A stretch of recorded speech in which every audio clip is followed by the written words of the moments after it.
ವಕ್ರತುಂಡ ಮಹಾಕಾಯ ಸೂರ್ಯಕೋಟಿ ಸಮಪ್ರಭಾ ನಿರ್ವಿಘ್ನಂ ಕುರು ಮೇ ದೇವ ಸರ್ವಕಾರ್ಯೇಷು ಸರ್ವದಾ ಭಕ್ತಮಾನಸ ಹಂಸಾಯ ಸಚ್ಚಿದಾನಂದ ರೂಪಿಣೆ ನಮಃ ಶಂಕರಲಿಂಗಾಯ ನಮಃ ಸದ್ಗುರು ಮೂರ್ತಯೇ ನಮಃ.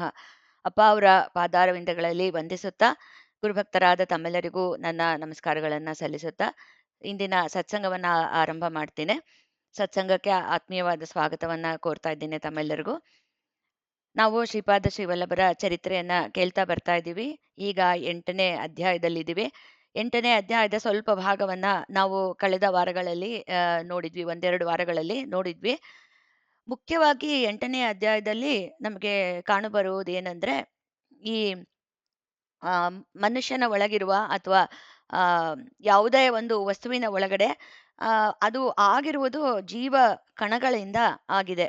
ಆ ಜೀವ ಕಣಗಳು ಹೇಗೆ ಅದು ಅದೇ ರೀತಿಯಾಗಿ ಇರಬೇಕಾಗಿಲ್ಲ. ಅವುಗಳು ಮಾರ್ಪಾಟು ಆಗ್ತಾ ಇರುತ್ತೆ. ಆ ಮಾರ್ಪಾಟು ಹೇಗಾಗತ್ತೆ ಅಂದ್ರೆ ಅದು ಬದಲಾವಣೆ ಹೇಗಾಗತ್ತೆ ಅದಕ್ಕೆ ತಕ್ಕಂತೆ ಆ ವ್ಯಕ್ತಿ ಅಂತ ತಗೊಂಡ್ರೆ ನಾವು ಆ ಒಬ್ಬ ವ್ಯಕ್ತಿ ಒಳಗಡೆ ಅದು ಗಂಡಾಗಿರ್ಲಿ ಹೆಣ್ಣಾಗಿರ್ಲಿ ಯಾರೇ ಆಗಿರ್ಲಿ ವ್ಯಕ್ತಿಯ ಕಣ ಕಣಗಳಲ್ಲೂ ಆ ವ್ಯಕ್ತಿತ್ವ ಅನ್ನೋದು ತುಂಬಿಕೊಂಡಿರುತ್ತೆ.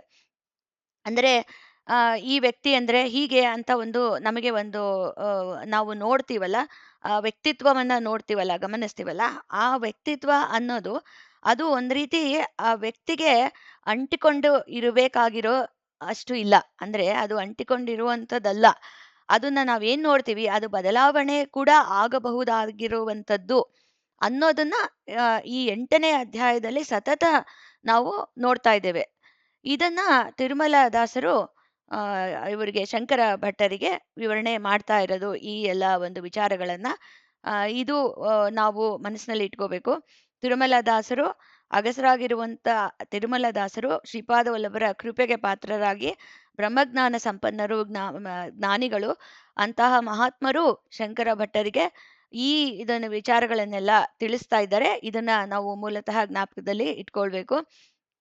ನಂತರ ಅವರು ಹಲವಾರು ವಿಚಾರಗಳನ್ನ ಹೇಳ್ತಾ ಬರ್ತಾರೆ. ಬ್ರಾಹ್ಮಣತ್ವ ಅಂದ್ರೇನು, ಅವರು ವೈಶ್ಯತ್ವ ಅಂದ್ರೇನು, ಇವಾಗ ಕ್ಷತ್ರಿಯತ್ವ ಅಂದ್ರೇನು, ಇದೆಲ್ಲ ಇದೆಲ್ಲ ಅಂಟಿಕೊಂಡಿರುವಂಥದ್ದಲ್ಲ. ಯಾವುದೇ ಒಬ್ಬ ವ್ಯಕ್ತಿಗೆ ಅದು ಏನು ಜನ್ಮತಃ ಅಂಟಿಕೊಂಡಿರುವಂಥದ್ದು ಅಲ್ಲ. ಅಂದರೆ ಅವನ ಮಾನಸಿಕ ಏನು ಬದಲಾವಣೆ ಅವನು ಮಾಡ್ಕೋತಾನೆ, ಆ ಮಾನಸಿಕ ಬದಲಾವಣೆಯಿಂದ ಕಣ ಕೂಡ ಬದಲಾವಣೆ ಆಗುತ್ತೆ. ಅಂದ್ರೆ ಅದು ಇನ್ನೂ ಆಳದಲ್ಲಿ ಇಳಿದು ಆ ಮನಸ್ಸಿನಲ್ಲಿ ಇರೋ ಒಂದು ಆಲೋಚನಾ ಒಂದು ಹಂದರ ಆಲೋಚನಾ ಒಂದು ವ್ಯೂಹ ಅಂತ ಏನ್ ಹೇಳ್ಬೋದು, ಸಮೂಹ ಅಥವಾ ವ್ಯೂಹ. ಆ ಆ ಏನು ಆಲೋಚನೆಗೆ ತಕ್ಕಂತೆ ನಮ್ಮ ಕಣಗಳು ಬದಲಾಗ್ತಾ ಹೋಗುತ್ತೆ. ಆ ಕಣಗಳ ಪರಿವರ್ತನೆ ಆದಾಗ ಆಗ ಅದೇ ಒಬ್ಬ ವ್ಯಕ್ತಿ ಆಗಿರಲ್ಲ. ಆ ವ್ಯಕ್ತಿ ಬೇರೆ ಆಗಿಯೇ ಬೇರೆ ವ್ಯಕ್ತಿತ್ವ ಅವನಿಗೆ ಬರುತ್ತೆ. ಹಾಗಾಗಿ ಇದು ಯಾವುದು ಕೂಡ ಈ ಜಾತಿ ಅನ್ನೋದಾಗ್ಲಿ ಅಥವಾ ಈ ಒಂದು ಯಾವುದೇ ಒಂದು ವಿಚಾರ ಅನ್ನೋದು, ವ್ಯಕ್ತಿತ್ವ ಅನ್ನೋದು, ಇದು ಈ ಈ ವ್ಯಕ್ತಿಗೆ ಇದಿಷ್ಟೇ ಅಂತ ಅಂಟಿಕೊಂಡಿರುವಂಥದ್ದು ಅಲ್ಲ. ಅದು ಬದಲಾವಣೆಗೆ ಒಳಪಡಿಸೋಕೆ ಬರುವಂಥದ್ದು, ಬದಲಾಗುವಂಥದ್ದು. ಅದರ ಮೇಲೆ ನಿಂತಿದೆ ಒಬ್ಬ ವ್ಯಕ್ತಿ ಅಂದ್ರೇನು, ವ್ಯಕ್ತಿತ್ವ ಅಂದ್ರೇನು ಅನ್ನೋ ಒಂದು ವಿಚಾರ. 8ನೇ ಅಧ್ಯಾಯದ ತುಂಬ ಅದೇ ವಿಚಾರ ಇದೆ.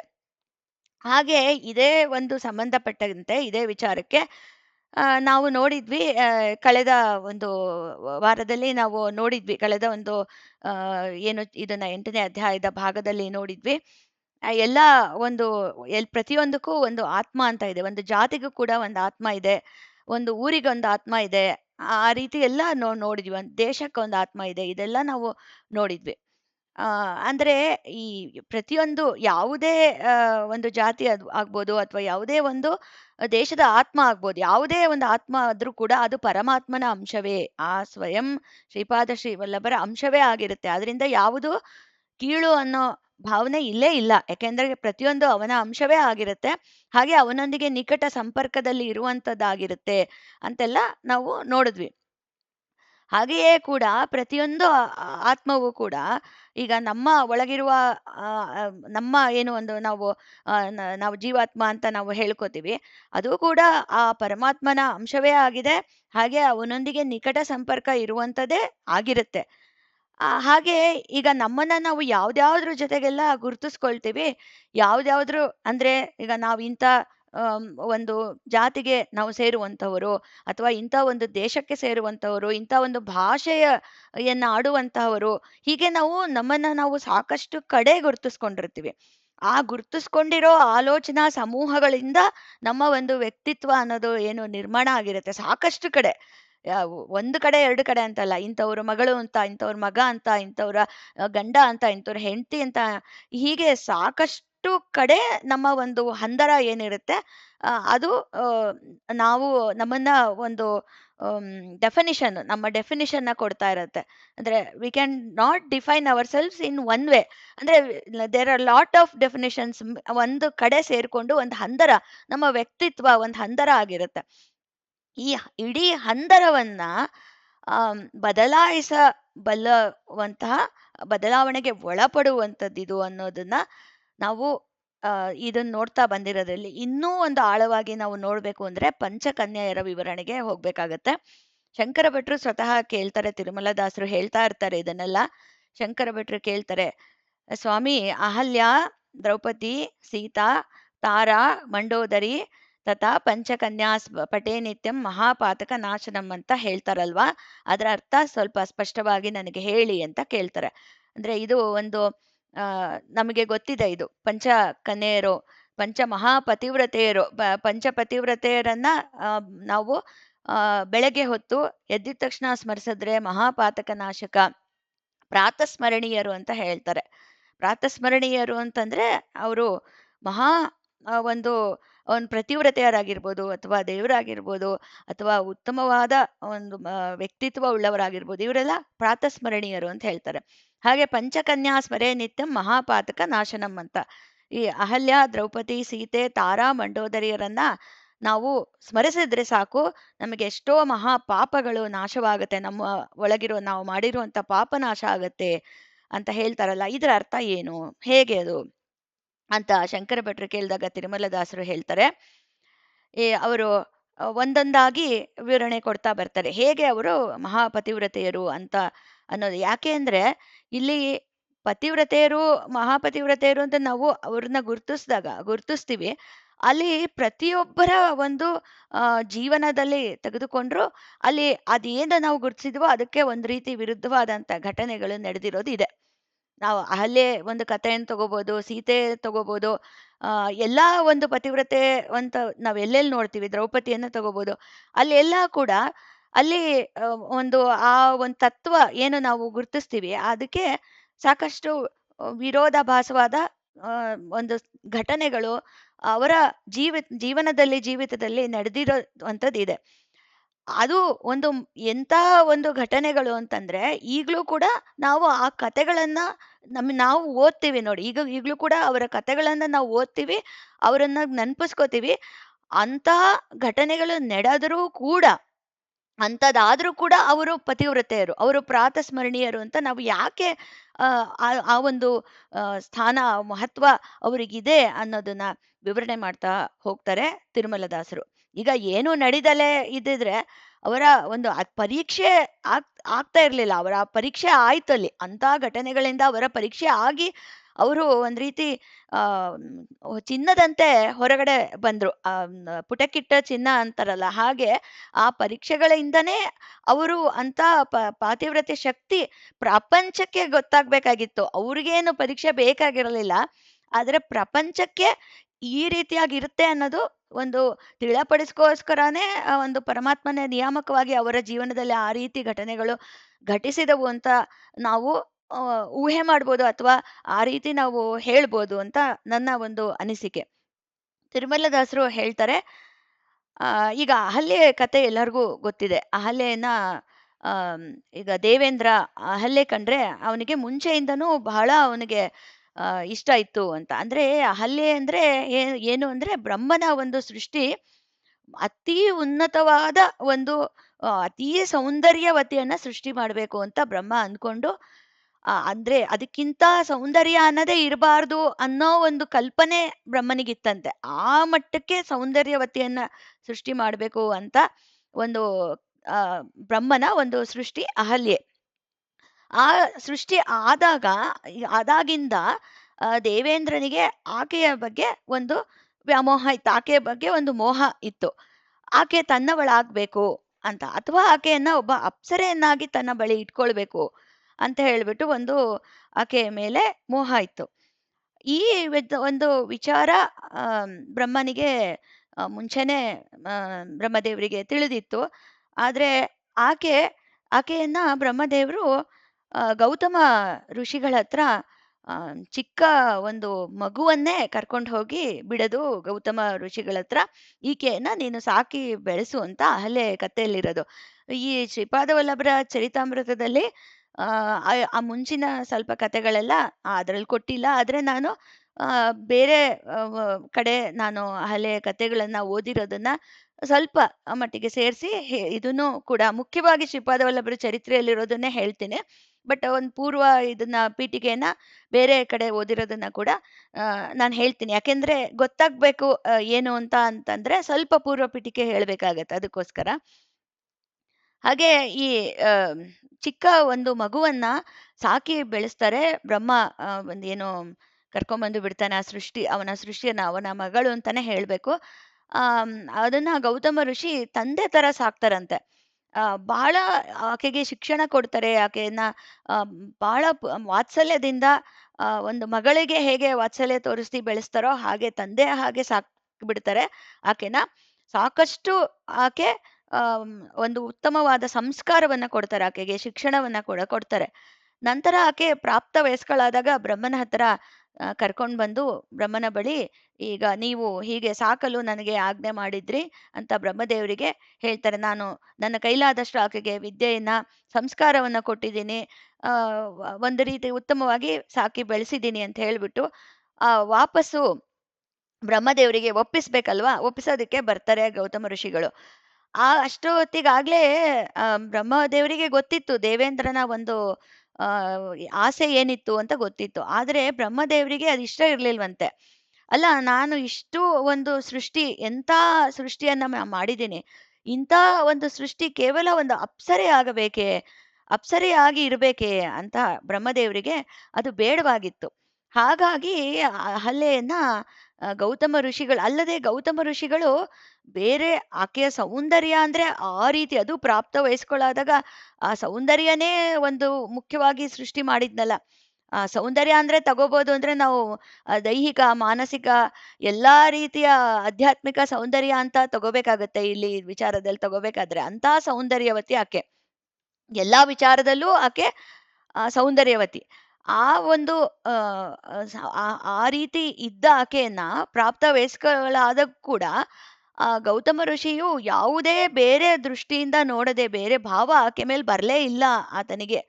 ಆ ಆ ಆ ರೀತಿಯಾಗಿ ಕರ್ತವ್ಯ ಅಂತ ಆಕೆನ ಅಷ್ಟೇ ಪ್ರೀತಿಯಿಂದ ಸಾಕಿ ಬೆಳೆಸಿ ವಾಪಸ್ಸು ಒಪ್ಪಿಸೋಕೆ ಕರ್ಕೊಂಬಂದ್ರಲ್ಲ, ಅವರಿಗಿಂತ ಉತ್ತಮವಾದ ಒಬ್ಬ ಯಾರು ಸಿಗ್ತಾರೆ ಈಕೆಗೆ ಗಂಡ, ಆತನಿಗಿಂತ ಉತ್ತಮವಾದ ವ್ಯಕ್ತಿ ಯಾರು ಸಿಗ್ತಾರೆ. ಹಾಗಾಗಿ ಅಹಲ್ಯೆಗೆ ಗೌತಮರೇ ಸರಿ ಅಂತ ಹೇಳ್ಬಿಟ್ಟು ಅಹಲ್ಯೆಯನ್ನ ಗೌತಮರಿಗೆ ಒಪ್ಪಿಸ್ಬಿಡ್ತಾನೆ ಆ ಬ್ರಹ್ಮ. ಆದ್ರೆ ಅಲ್ಲಿ ಅದಾಯ್ತು, ಒಪ್ಪಿಗೆ ಆಯ್ತು. ಗೌತಮ ಋಷಿಗಳು ಪಾಪ ಸಾಕಿ ಬೆಳೆಸಿರ್ತಾರೆ. ಆಕೆಗೆ ಅವರಲ್ಲಿ ತುಂಬಾ ಗೌರವ ಭಾವನೆ ಎಲ್ಲದೂ ಕೂಡ ಇರುತ್ತೆ. ಅವರು ಆದ್ರೂ ಬ್ರಹ್ಮನ ಒಂದು ಆಜ್ಞೆ, ಅವರು ಸತಿಪತಿಗಳಾಗಿ ಸಂಸಾರವನ್ನ ಸಾಗಿಸ್ಬೇಕು, ಮುಂದೆ ಸಾಗಿಸ್ತಾರೆ. ಅದಕ್ಕೆ ಸಾಕಷ್ಟು ತಪಸ್ಸು ಎಲ್ಲ ಆಗಿರುತ್ತೆ. ಅದು ಎಲ್ಲ ಕತೆ, ಅದು ಬೇರೆ, ಅಲ್ಲಿ ಅದಕ್ಕೆ ಹೆಚ್ಚಿಗೆ ಹೋಗೋದು ಬೇಡ, ಯಾಕೆಂದ್ರೆ ಇಲ್ಲಿ ಅದು ಜಾಸ್ತಿ ಪ್ರಸ್ತಾಪ ಆಗಿಲ್ಲ. ಆ ಆ ಒಂದು ರೀತಿ ಅದು ಎಂತ ತಪಸ್ಸಿರುತ್ತೆ, ಇಬ್ರದು ತಪಸ್ಸಿರುತ್ತೆ. ಆ ತಪಸ್ಸಿನಿಂದ ಅವರು ಆ ಮಟ್ಟಕ್ಕೆ ಸತಿಪತಿಗಳಾಗಿದ್ರೂ ಕೂಡ ಇತ್ತ ಕಡೆ ಈ ದೇವೇಂದ್ರನಿಗೆ ಆ ಮೋಹ ಅನ್ನೋದು ಬಿಟ್ಟು ಹೋಗಿರೋದಿಲ್ಲ. ಹೇಗಾದ್ರೂ ಮಾಡಿ ಅಹಲ್ಯೆಯನ್ನ ಪಡಿಲೇಬೇಕು ಅನ್ನೋ ಒಂದು ಆ ಆಸೆ ಅವನಿಗೆ ತೀವ್ರವಾಗಿ ಇದ್ದಿದ್ರಿಂದ, ನಮಗೆಲ್ಲ ಗೊತ್ತಿದೆ ಆತ ಕೋಳಿ ರೂಪದ ಧರಿಸಿ ಬೆಳಗ್ಗೆ ಬಂದು ಕೂಗ್ತಾನೆ, ಕೊಕ್ಕೊ ಅಂತ ಕೂಗಿದಾಗ ಗೌತಮರು ಅನುಷ್ಠಾನಕ್ಕೆ ಹೊತ್ತಾಯ್ತು, ಬೆಳಗಿನ ಜಾವ ಆಯ್ತು ಅಂತ ಎದ್ಬಿಟ್ಟು ಅನುಷ್ಠಾನಕ್ಕೆ ಹೋಗ್ತಾರೆ. ಆದ್ರೆ ಆಕೆ ಎಂಥ ಮಹಾಪತಿವ್ರತೆ ಅಂದ್ರೆ ಅಹಲ್ಯೆಯನ್ನ ಮುಟ್ಟಕ್ಕೆ ಅವನಿಗೆ ಸಾಧ್ಯ ಆಗಲ್ಲಂತೆ. ಇದು ಶ್ರೀಪಾದ ವಲ್ಲಭರ ಚರಿತ್ರೆಯಲ್ಲಿ ಬರ್ದಿರೋದನ್ನ ಹೇಳ್ತಾ ಇದ್ದೀನಿ. ಮುಟ್ಟೋದಕ್ಕೆ ಅವನಿಗೆ ಸಾಧ್ಯ ಇಲ್ಲ. ಆದ್ರಿಂದ ಅವನು ಏನ್ ಮಾಡ್ತಾನೆ, ಅವನಿಗೆ ದೈವ ಶಕ್ತಿ ಇರುತ್ತೆ. ಆದ್ರಿಂದ ಆ ಅಹಲ್ಯ ಮೇಲೆ ತೀವ್ರ ವ್ಯಾಮೋಹ ಇದೆ. ಆದ್ರೆ ಮುಟ್ಟಕ್ಕಾಗ್ತಿಲ್ಲ ಅವಳನ್ನ ಅಂತ ಅವನು ಒಂದು ಆ ತೀವ್ರ ವ್ಯಾಮೋಹದಿಂದ ಒಂದು ಮಾನಸಿಕ ಶಕ್ತಿಯಿಂದ ಅವನಿಗೆ ಆ ದೈವಶಕ್ತಿ ಇದ್ದಿದ್ರಿಂದ ಅಹಲ್ಯೆ ಅಂತ ಸೇಮ್ ಅಹಲ್ಯನೇ ಹೋಲುವ ಅಹಲ್ಯೆ ಅಂತಾನೆ ನೋಡಕ್ಕೆ ಅಹಲ್ಯೆ ತರನೇ ಇರ್ಬೇಕು. ಆ ರೀತಿ ಒಂದು ಸ್ತ್ರೀಯನ್ನ ಸೃಷ್ಟಿಸಿದ್ನಂತೆ. ಆ ಆ ಒಂದು ಆ ಮಾಯಾ ಅಹಲ್ಯೆ ಅಂತ ಒಂದು ಹೇಳ್ತಾರೆ. ಆ ಆಕೆಯ ಶರೀರ ಹೇಗಿತ್ತು ಅಂದ್ರೆ ಅಲ್ಲಿರೋ ಆಕೆ ಶರೀರದಲ್ಲಿರುವ ಕಣಗಳು ಜೀವಾಣುಗಳು ಏನೋ ಅದೆಲ್ಲ ಸೃಷ್ಟಿಯಾಗಿದ್ದು ದೇವೇಂದ್ರನ ಒಂದು ತೀವ್ರ ಮನಃಶಕ್ತಿಯಿಂದ ಸೃಷ್ಟಿಯಾಗಿರೋದು. ಆದ್ರಿಂದ ಆ ಮಾಯಾ ರೂಪದ ಜೊತೆಗೆ ಅವನು ಸೇರ್ತಾನೆ ಇಂದ್ರ.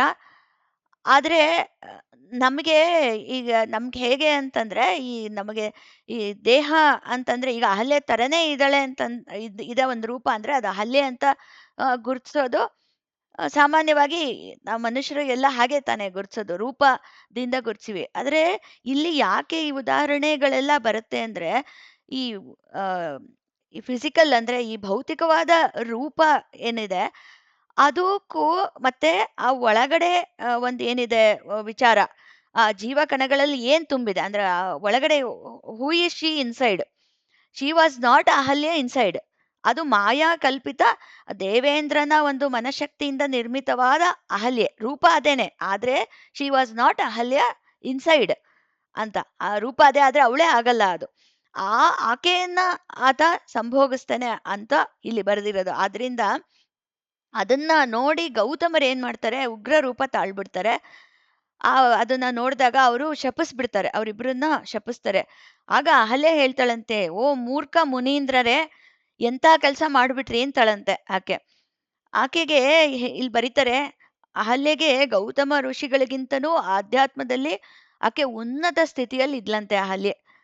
ಅಹಲ್ಯೆ ಅಂತ ಸ್ಥಿತಿಯಲ್ಲಿದ್ದ ಅಹಲ್ಯೆ ಹಿಂದು ಮುಂದೆ ಯೋಚನೆ ಅಂದ್ರೆ ಗೌತಮರಂತ ತಪಸ್ವಿಗಳಿಗೂ ಎಂತ ಸಮಾಧಾನ. ಇದನ್ನ ಮುಂಚೆ ಕಥೆ ನಾನು ಯಾಕೆ ಹೇಳ್ದೆ ಅಂದ್ರೆ ಅವ್ರು ಎಂಥವ್ರು ಅಂತ ನಮಗೆ ಗೊತ್ತಾಗ್ಬೇಕಾಗಿತ್ತು.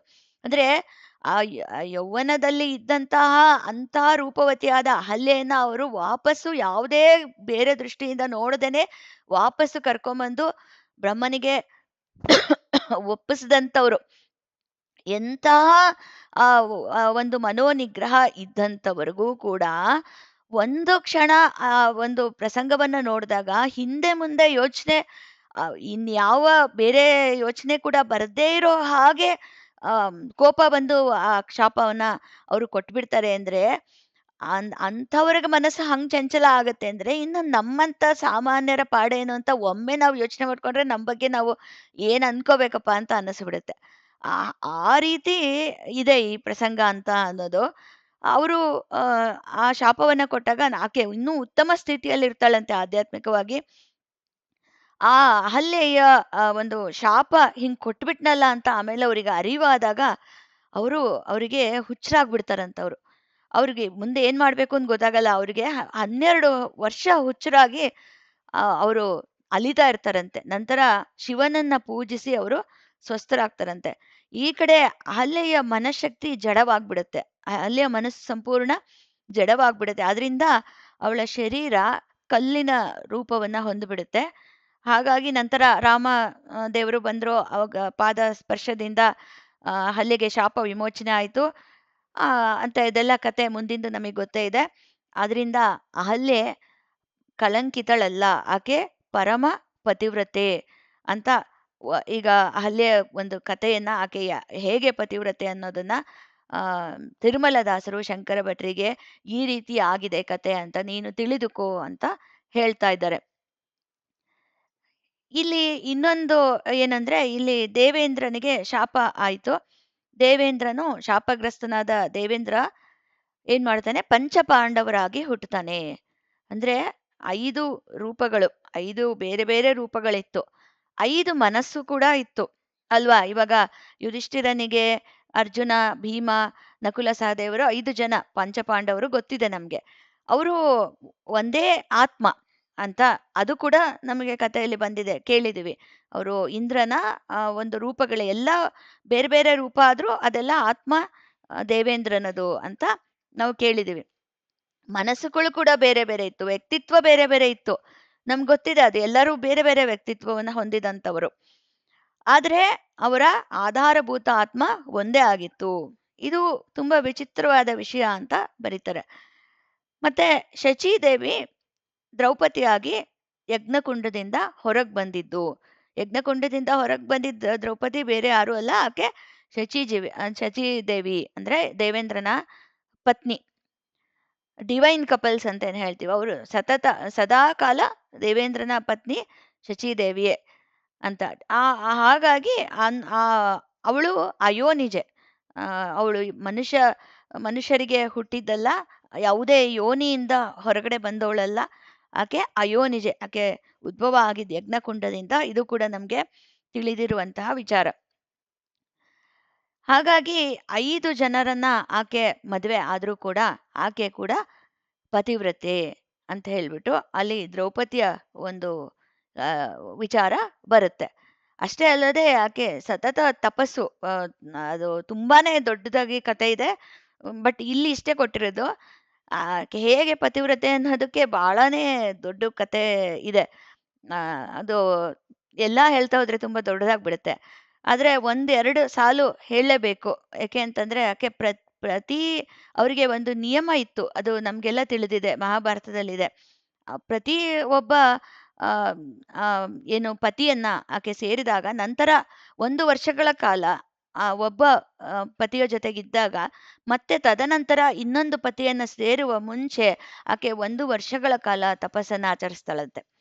ಪ್ರತಿ ಬಾರಿ ಹೀಗೆ ತಪಸ್ಸನ್ನ ಆಚರಿಸಿ ನಂತರ ಆಕೆ ಇನ್ನೊಂದು ಪತಿಯೊಂದಿಗೆ ಇನ್ನೊಂದು ವರ್ಷಗಳ ಕಾಲ ಇರ್ತಾಳೆ ಅನ್ನೋದು ಕಥೆಯಲ್ಲಿ, ಮಹಾಭಾರತದಲ್ಲಿ ಬರುತ್ತೆ. ಅಂದ್ರೆ ಆ ತಪಸ್ಸಿನಲ್ಲಿ ಆಕೆ ಎಲ್ಲ ತಪಸ್ಸು ಅಂತಂದ್ರೆ ತಪ ತಪ ತಪ ಅಂತ ನಾವು ಹೆಂಗಂತೀವಿ, ಒಂಥರ ಬೆಂಕಿ ಸುಡುತ್ತಲ್ಲ ಆ ರೀತಿ. ತಪಸ್ಸು ಅಂದ್ರೇನು, ಅದು ಸುಟ್ಟಾಕೋದು ಅಂತ. ಅದು ಎಲ್ಲಾ ಒಂದು ಒಳಗಡೆ ದ್ರೌಪದಿಯ ಶರೀರ ಏನು, ಅವಳು ಬೇರೆ ದ್ರೌಪದಿ ನೋಡೋದಕ್ಕೆ ಬೇರೆ ತರ ಏನು ಕಾಣೋದಿಲ್ಲ. ಇವಾಗ ಯುಧಿಷ್ಠಿರನಿಂದ ಬಂದ್ಲು, ನೆಕ್ಸ್ಟ್ ಭೀಮನ ಹತ್ರ ಹೋಗ್ತಾ ಇದ್ದಾಳೆ ಅಂದಾಗ ಅವಳು ದ್ರೌಪದಿಯ ಶರೀರ ಏನಾಯ್ತು ಅದೇ ಏನೋ ಬದಲಾವಣೆ ಆಗೋಗ್ಬಿಡುತ್ತೆ ಅಂತ. ಅಂದ್ರೆ ಹೊರಗಡೆ ರೂಪ ಬದಲಾವಣೆ ಆಗುತ್ತೆ ಅಂತಲ್ಲ, ಆಕೆ ತನ್ನ ಒಳಗಡೆ ತಪಿಸ್ತಾಳೆ. ಆ ತಪ್ಸಿ ತಪ್ಸಿ ತಪ್ಸಿ ಆ ತಪಶಕ್ತಿಯಿಂದ ಆಕೆ ಆ ಯುಧಿಷ್ಠಿರನ ಏನು ಮೊದಲೇ ಯಾವುದೇ ಪತಿಯ ಜೊತೆಗಿರ್ತಾಳೆ ಅದನ್ನೆಲ್ಲ ತಪಶಕ್ತಿಯಿಂದ ಆಕೆ ಪರಿವರ್ತನೆ ಮಾಡಿ ಮುಂದೆ ಯಾರ ಒಂದು ಜೊತೆಗೆ ಇರಬೇಕೋ ಆ ಒಂದು ಇದಕ್ಕೆ ಹೊಂದಿಕೆ ಆಗುವಂತಹ ಮನಸ್ಥಿತಿಗೆ ಬರ್ತಾಳೆ. ಆ ಆ ಆ ರೀತಿ ಆಕೆಯ ತಪ. ಸುಮ್ಮನೆ ಅದು ಹೇಳಿ ಕೇಳಿ ಪತಿವ್ರತೆ ಅಂತ ಏನೋ ಸುಮ್ಮನೆ ಹೇಳ್ಬೇಕಂತ ಹೇಳಿರೋದಲ್ಲ. ಆಕೆ ನಿಜವಾಗ್ಲೂ ಮಹಾಪತಿವ್ರತೆ. ಹೀಗೆ ದ್ರೌಪದಿ ಕಥೆಯಲ್ಲೂ ಅದರಲ್ಲಂತೂ ದೊಡ್ಡ ಉದಾಹರಣೆ ಇದು. ಬಹಳನೇ ಆಕೆದು ಶಕ್ತಿ. ಅಂಥ ನಿಜವಾಗ್ಲೂ ಪ್ರಾತಸ್ಮರಣೀಯಳು ಅಂತ ಅಂದ್ರೆ ಬೇರೆಯವರಲ್ಲ ಅಂತ ದೃಷ್ಟಿಯಿಂದ ಹೇಳ್ತಿಲ್ಲ. ಆದ್ರೆ ಆ ಮಹಿಮೆ ಅನ್ನೋದು ಈಕೆಯಲ್ಲಿ ಬಹಳ ಜಾಸ್ತಿ ಕಂಡು ಬರುತ್ತೆ. ನಮಗೆ ನಮ್ಮಂತ ಒಂದು ಪಾಮರರಿಗೆ ಕಾಣಸಿಗುತ್ತೆ ಅನ್ನೋ ಒಂದು ದೃಷ್ಟಿಯಿಂದ ನಾನು ಹೇಳ್ತಾ ಇದ್ದೀನಿ. ಇನ್ನೊಂದು, ಈಗ ಸೀತೆ ಒಂದು ಕತೆ ಬಂದಾಗ ಆ ಸೀತೆ ಅಗ್ನಿ ಪ್ರವೇಶ ಏನು ಮಾಡ್ತಾಳೆ, ಆ ಅಗ್ನಿ ಪ್ರವೇಶ ಮಾಡಿದಾಗ ಇಬ್ಬರು ಸೀತೆಯರು ಹೊರಗೆ ಬಂದ್ರು ಅಂತ ನಾವು ಕಥೆಯಲ್ಲಿ ಕೇಳಿದೀವಿ. ಅಂದ್ರೆ ಸೀತೆ ಆಕ್ಚುಲಿ ರಾವಣನ ಒಂದು ಆಸ್ಥಾನಕ್ಕೆ ಲಂಕೆಯಲ್ಲಿ ಇರ್ಲೇ ಇಲ್ಲ, ಇದ್ದಿದ್ದು ಮಾಯಾ ಸೀತೆ ಅಂತ ಹೇಳ್ತಾರೆ. ಮಾಯಾ ಸೀತೆ ರಾವಣನ ಲಂಕೆಗೆ ಹೋಗಿದ್ದು. ನಿಜವಾಗ್ಲೂ ಸೀತೆಯನ್ನ ಅಗ್ನಿದೇವ ಮುಚ್ಚಿಟ್ಟಿದ್ದ ಅಂತೇಳಿ, ಅಡಗಿಸಿದ್ದ ಅಂತ. ಅಗ್ನಿಯಲ್ಲೇ ಅಡಗಿದ್ಲಾಕೆ. ನಂತರ ಇಬ್ಬರು ಸೀತೆಯರು ಬಂದ್ರು, ಆದ್ರಿಂದ ಸೀತಾದೇವಿ ಪತಿವ್ರತೆ ಅಂತ ತಿಳಿದುಕೋ ಅಂತ ಇಲ್ಲಿ ಬರೀತಾರೆ. ನೆಕ್ಸ್ಟ್ ಅಂದ್ರೆ ಸೀತಾದೇವಿದು ನಂತರ ಕೂಡ ಪರೀಕ್ಷೆ, ದೊಡ್ಡ ಪರೀಕ್ಷೆನೇ ಆಗೋಯ್ತು. ನಂತರ ಕೂಡ ಕಾಡಿಗೆ ಹೋಗೋಗಾಯ್ತು. ಮತ್ತೆ ಕೂಡ ಆಕೆ ಭೂಮಿನೇ ಅವಳು ಕಡೆಗೆ ಮತ್ತೆ ಪರೀಕ್ಷೆ, ಕೊನೆ ಪರೀಕ್ಷೆಯಲ್ಲಿ ಭೂದೇವಿಯ ಗರ್ಭದಲ್ಲೇ ಮತ್ತೆ ಅವಳು ಸೇರ್ಬಿಡ್ತಾಳೆ ಅಂತ ಪರೀಕ್ಷೆ ಆಯ್ತು. ಈ ರೀತಿಯಾದ ಒಂದು ಪರೀಕ್ಷೆ. ಒಂದು ರೀತಿ ಯೋಚನೆ ಮಾಡಿದ್ರೆ ಏನಿದು, ಇದು ಹೆಣ್ಣಿಗೆ ಈ ಪರಿನ ಅಂತ ಹೆಣ್ಮಕ್ಳಿಗೆ ಅನ್ನಿಸ್ಬಿಡ್ಬೋದು, ಒಂದು ಕ್ಷಣ ಅನ್ಸೋವಂಥ ವಿಚಾರನೇ ಇದು. ಯಾಕೆ ಈ ಪರೀಕ್ಷೆ, ಎಷ್ಟು ಪರೀಕ್ಷೆ ಅಂದ್ರೆ ಇದೆಲ್ಲ ಅವರೆಲ್ಲ ಮಹಾ ಪತಿವ್ರತೆಯರು. ಇದೆಲ್ಲ ಯಾಕೆ ಇದು ಪರೀಕ್ಷೆ ಅಂತ ಅವ್ರು ಭಾವಿಸ್ಲೇ ಇಲ್ಲ ಅದನ್ನ. ಅವ್ರು ಅದನ್ನ ನಿಭಾಯಿಸಿದ್ರು ಅವರೆಲ್ಲ. ಆ ಪರೀಕ್ಷೆ ನಾನ್ಯಾಕೆ ಪರೀಕ್ಷೆ ಕೊಡಬೇಕು ಅನ್ನೋದು ರೀತಿ ಅವ್ರಿಗೂ ಗೊತ್ತಿತ್ತು, ಅವರ ಪತಿಯರಿಗೂ ಗೊತ್ತಿತ್ತು, ಸ್ವತಃ ರಾಮಚಂದ್ರಂಗೂ ಗೊತ್ತಿತ್ತು ಸೀತೆ ಏನು ಅಂತ. ಆದ್ರೆ ಪ್ರಪಂಚಕ್ಕೆ ಪಾತಿವ್ರತ್ಯದ ಮಹಿಮೆ ಗೊತ್ತಾಗ್ಬೇಕಾಗಿತ್ತು. ಹಾಗಾಗಿ ಈ ಕಥೆಗಳೆಲ್ಲ ಆಯ್ತು. ಈ ಒಂದು ಪಾತ್ರಗಳನ್ನ ಅವರು ನಿರ್ವಹಿಸಿದ್ರು ಹೊರತುನು ಅದು ಅವರ ಪತಿಯರಿಗೂ ಸಹ ಗೊತ್ತಿತ್ತು. ಸ್ವತಃ ಅವ್ರಿಗೂ ಸಹ ಅವ್ರೇನು ಅನ್ನೋದು ಗೊತ್ತಿತ್ತು ಅಂತ ವಿಚಾರನೆ. ಆ, ಹೀಗಾಗಿ ಒಂದು ಲೋಕಕ್ಕೆ ಅಂದ್ರೆ ಆ ಒಂದು ಪತಿವ್ರತ ಧರ್ಮದಲ್ಲಿ ಆ ಧರ್ಮ ಗೊತ್ತಾಗ್ಬೇಕು, ಹೊರಗಡೆ ಗೊತ್ತಾಗ್ಬೇಕು. ಹಂಗಂದ್ರೆ ಏನು? It's not slavery, it's not something that women are down ಅಂತ ಅನ್ನೋ ಭಾವ ಅಲ್ಲ. ಅಂದ್ರೆ ಕಮ್ಮಿ ಪುರುಷರಿಗೆ ಪುರುಷರು ಆ ಭಾವದಲ್ಲಿ ನಮ್ಮ ಸನಾತನ ಧರ್ಮ ಈ ಪತಿವ್ರತ ಧರ್ಮವನ್ನ ಖಂಡಿತವಾಗಿ ಹೇಳಿಲ್ಲ. ಅಂದ್ರೆ ಇದು ಒಂದು ಹೆಣ್ಣು ಮಕ್ಕಳ ಅಂತಃಶಕ್ತಿ. ಇದು ಹೆಣ್ಣು ಮಕ್ಕಳ ಒಂದು ಸಾಧನೆ. ಅಂದ್ರೆ ಹೆಣ್ಮಕ್ಳಿಗೆ ಬೇರೆ ಯಾವ ಸಾಧನೆನೂ ಬೇಡ ಅಂತ. ಈಗ ಸೀತೆ ಒಂದು ಅನಸೂಯಾದೇವಿಯನ್ನ ಭೇಟಿ ಆಗ್ತಾರಲ್ಲ ವನವಾಸದಲ್ಲಿದ್ದಾಗ, ಅನಸೂಯಾದೇವಿ ಅದನ್ನೇ ಸೀತೆಗೆ ಬೋಧನೆ ಮಾಡೋದು. ಬೇರೆ ಯಾವ ಸಾಧನೆನೂ ಬೇಕಾಗಿಲ್ಲ, ಆಧ್ಯಾತ್ಮಿಕ ಸಾಧನೆ ಅನ್ನೋದು ಹೆಣ್ಣು ಮಕ್ಕಳಿಗೆ. ಗಂಡಸರಿಗೆ ಅದು ಬೇಕು ಇದು ಬೇಕು, ಬೇರೆ ಬೇರೆ ಕೂತ್ಕೊಂಡು ತಪ ಮಾಡು, ನೀನು ಇದನ್ ಮಾಡು, ಧ್ಯಾನ ಮಾಡು, ಬೇಡಮ್ಮ. ಹೆಣ್ಮಕ್ಳಿಗೆ ನೀನು ಗಂಡನಲ್ಲೇ ಕಾಣು ನೀನು ದೇವ್ರನ್ನ, ಅದಕ್ಕಿಂತ ಬೇರೆದು ಇನ್ಯಾವುದು ಬೇಡ ಅಂತ. ಅಂದ್ರೆ ಅದು ಹೆಣ್ಣು ಮಕ್ಕಳ ಒಂದು ಅಂತರಂಗದ ಶಕ್ತಿ ಅದು. ಹೆಣ್ಣು ಮಕ್ಕಳಿಗೆ ಆ ಶಕ್ತಿ ಇದೆ, ಪ್ರತಿಯೊಬ್ಬ ಹೆಣ್ಮಕ್ಳಿಗೂ ಇರತ್ತೆ. ಆದ್ರೆ ಇವರೆಲ್ಲ ಆ ಶಕ್ತಿಯನ್ನ ಬಡಿದು ಎಬ್ಬಿಸಿದಂಥವ್ರು, ಬಡಿದು ಎಬ್ಬಿಸಿ ಅದನ್ನ ನಿಲ್ಲಿಸ್ಕೊಂಡಂಥವ್ರು ತಮ್ಮೊಳಗಡೆ ಅಂತ. ಇವ್ರನ್ನ ಸ್ಮರಣೆ ಮಾಡಿದ್ರೆ ಅದು ನಿಜವಾಗ್ಲೂ ಪಾಪಹರ ಅಂತ ನಾವು ಹೇಳಲೇಬೇಕಾಗಿರುವಂತ ವಿಚಾರ ಅದು. ಇನ್ನ ನೆಕ್ಸ್ಟ್ ತಾರಾದೇವಿಯ ವರ್ಣನೆ ಬರುತ್ತೆ. ತಾರಾದೇವಿ ಬಗ್ಗೆ ಆ, ಒಂದು ಚೂರು ಇಲ್ಲಿ ಶ್ರೀಪಾದ ವಲ್ಲಭರ ಚರಿತ್ರೆಯಲ್ಲಿ ಕೊಟ್ಟಿರೋದು ತಾರಾದೇವಿ ಯಾವುದು ಅಂತಂದ್ರೆ, ಇಲ್ಲಿ ಚಂದ್ರನ ಪತ್ನಿ ತಾರಾದೇವಿ ಅಂತ ಕೊಡ್ತಾರೆ. ಆದ್ರೆ ಇನ್ನೊಂದು ಕಡೆ ಪಂಚಕನ್ಯೆಯರಲ್ಲಿ ತಾರಾದೇವಿಯ ವಿವರಣೆ ಬೇರೆ ಕಡೆ ನೋಡಿದಾಗ ತಾರಾದೇವಿ ವಾಲಿಯ ಪತ್ನಿ ತಾರಾದೇವಿಯ ವಿವರಣೆಯನ್ನ ಕೂಡ ಕೊಡ್ತಾರೆ. ಆಕೆನೂ ವಾಲಿ ಪತ್ನಿ ತಾರಾದೇವಿ ಕೂಡ ಅಷ್ಟೇ ಪತಿವ್ರತೆನೆ. ಅದನ್ ತಗೊಂಡ್ರುನು ತಪ್ಪಿಲ್ಲ, ಇದನ್ ತಗೊಂಡ್ರುನು ಕೂಡ ತಪ್ಪಿಲ್ಲ. ಯಾವ್ದು ತಗೊಂಡ್ರು ತಪ್ಪಿಲ್ಲ. ಯಾಕೆಂದ್ರೆ ಸ್ವತಃ ಆಂಜನೇಯನೇ ಕೈ ಮುಗಿದು ಹೇಳ್ತಾನಂತೆ ತಾರಾದೇವಿಗೆ. ಆ ಆಂಜನೇಯನೇ ಆಕೆಗೆ ಕೈ ಮುಗಿತಾನೆ ಅಂತ. ತಾರಾದೇವಿ, ವಾಲಿಯ ಪತ್ನಿ ತಾರಾದೇವಿ ಅಂತ ಹೇಳ್ತೀವಲ್ಲ ಆಕೆ. ಈ ಇದು ಆ, ಸ್ವತಃ ರಾಮದೇವರೇ ಕೂಡ ಹೇಳಿರೋದು ಇದು. ಆ ವಾಲಿಯ ಒಂದು ವಧೆ ಆದ್ಮೇಲೆ ಆ, ರಾಮನೇ ಸ್ವತಃ ಆಕೆಯನ್ನ ಪೂಜ್ಯ ಭಾವನೆಯಿಂದ ನೋಡಿದ್ದು ಇದೆ ಅಂತ ಹೇಳ್ಬಿಟ್ಟು ಆ, ಇದೆ. ಆದ್ರಿಂದ ಆಕೆ ಮಹಾಪತಿವ್ರತೆ ಅಂತ ತಗೊಂಡ್ರೂ ತಪ್ಪಿಲ್ಲ. ಆದ್ರೆ ಶ್ರೀಪಾದ ವಲ್ಲಭರ ಚರಿತ್ರೆ ನಾನು ಹೇಳ್ತಿರೋದ್ರಿಂದ, ಇಲ್ಲಿ ಕೊಟ್ಟಿರೋದನ್ನ ನಾನು ಹೇಳ್ತಾ ಇರೋದ್ರಿಂದ, ಇಲ್ಲಿ ಕೊಟ್ಟಿರೋದು ತಾರಾದೇವಿ ಅಂದರೆ ಆಕೆ ಚಂದ್ರನ ಪತ್ನಿಯ ಬಗ್ಗೆ ಕೊಡ್ತಾರೆ. ಈಗ ನಮ್ಗೆ 12 ರಾಶಿಗಳು ಇರೋದು ಗೊತ್ತಿದೆ. 12 ರಾಶಿಗಳಿದೆ. ಮತ್ತೆ ಪ್ರತಿಯೊಂದು ರಾಶಿಗೂ ಇಂತಿಂಥ ನಕ್ಷತ್ರ ಗೊತ್ತಿದೆ.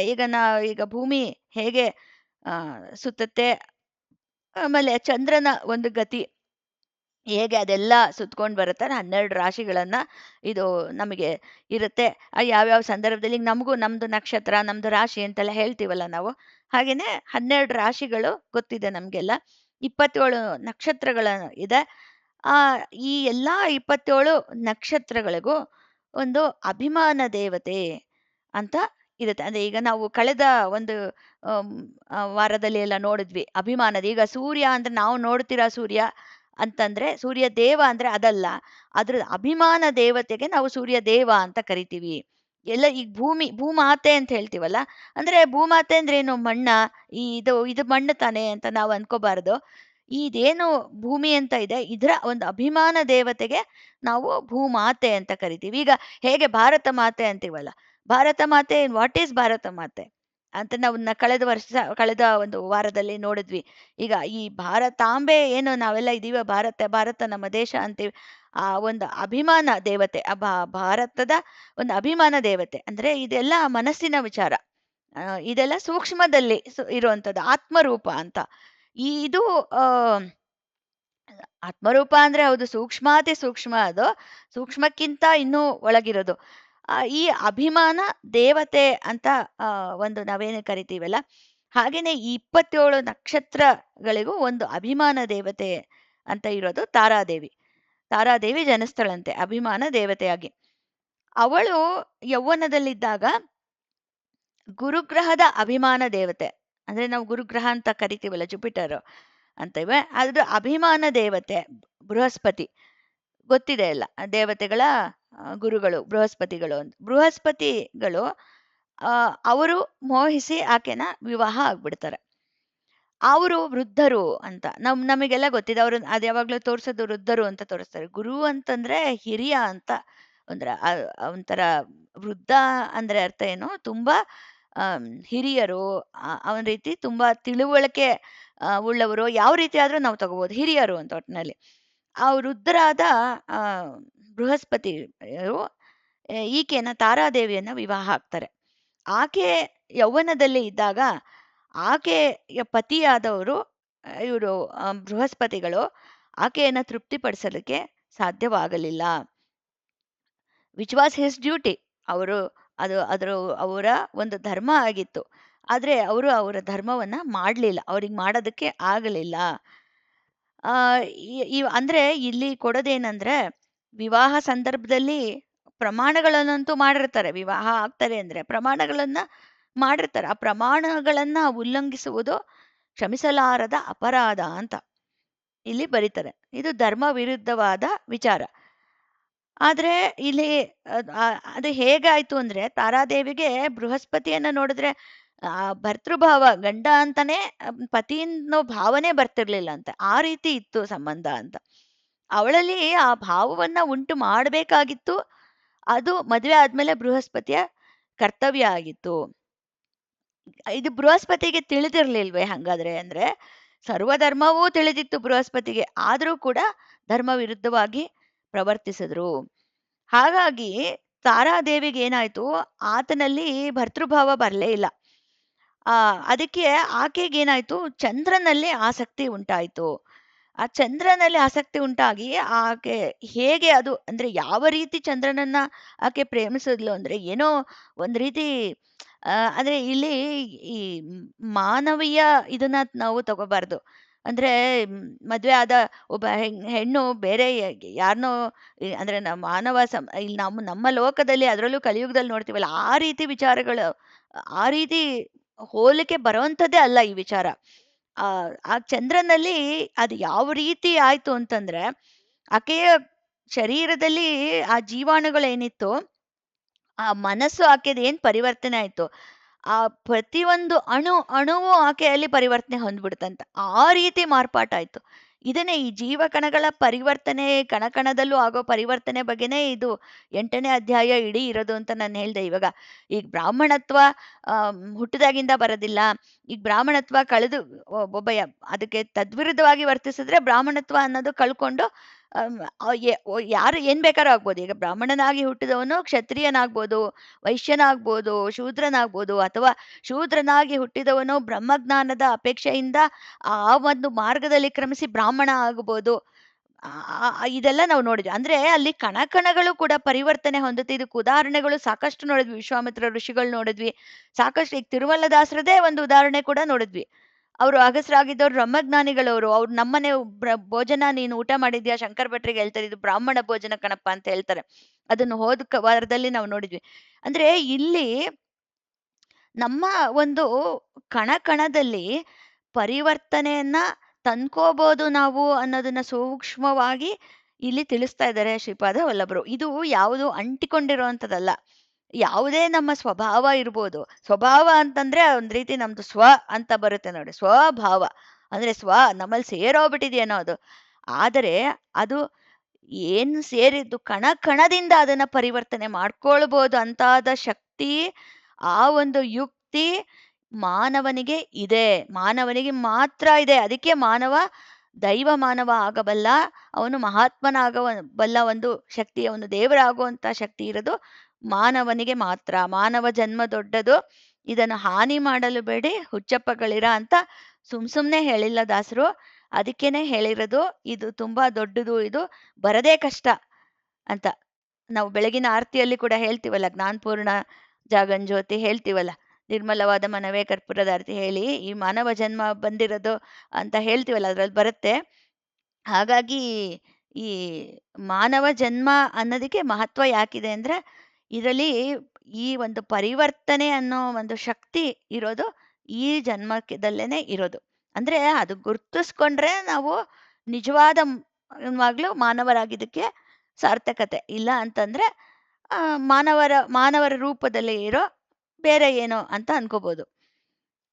ಎಲ್ಲಿವರೆಗೂ ನಮಗದು ಗುರ್ತು ಸಿಗಲ್ವೋ ಅಲ್ಲಿವರೆಗೂ ಅದು ಗುರ್ತು ಸಿಗ್ಬೇಕು ಅಂದ್ರೆ ಸತ್ಸಂಗ, ಗುರುಗಳು ಮತ್ತೆ ಸದ್ವಿಚಾರಗಳು ಇದೆಲ್ಲ ಬೀಳ್ತಾ ಇರಬೇಕು ಒಳಗಡೆ. ಸತತ ಸತತ ಮಹಾತ್ಮರ ಬೋಧೆಗಳು ಅದೇ ಒಂದು ಇದರಲ್ಲಿ ಇದ್ರೆ ಮಾತ್ರ ಆ ಒಂದು ಶಕ್ತಿ ಇದೆ ನಮ್ಮಲ್ಲಿ ಅಂತ ನಮಗೆ ಗುರ್ತಿಸ್ಕೊಳ್ಳೋ ಒಂದು ಕೇಪಬಿಲಿಟಿ ಅಥವಾ ಏನು ನಮ್ಮ ಶಕ್ತಿ ನಮಗೆ ಬರುತ್ತೆ ಹೊರತು ಅಲ್ಲಿವರೆಗೂ ನಾವು ಮಾನವ ರೂಪದಲ್ಲಿ ಇದೀವಿ ಅಷ್ಟೇ ಅಂತ ಅನ್ಕೋಬೇಕು.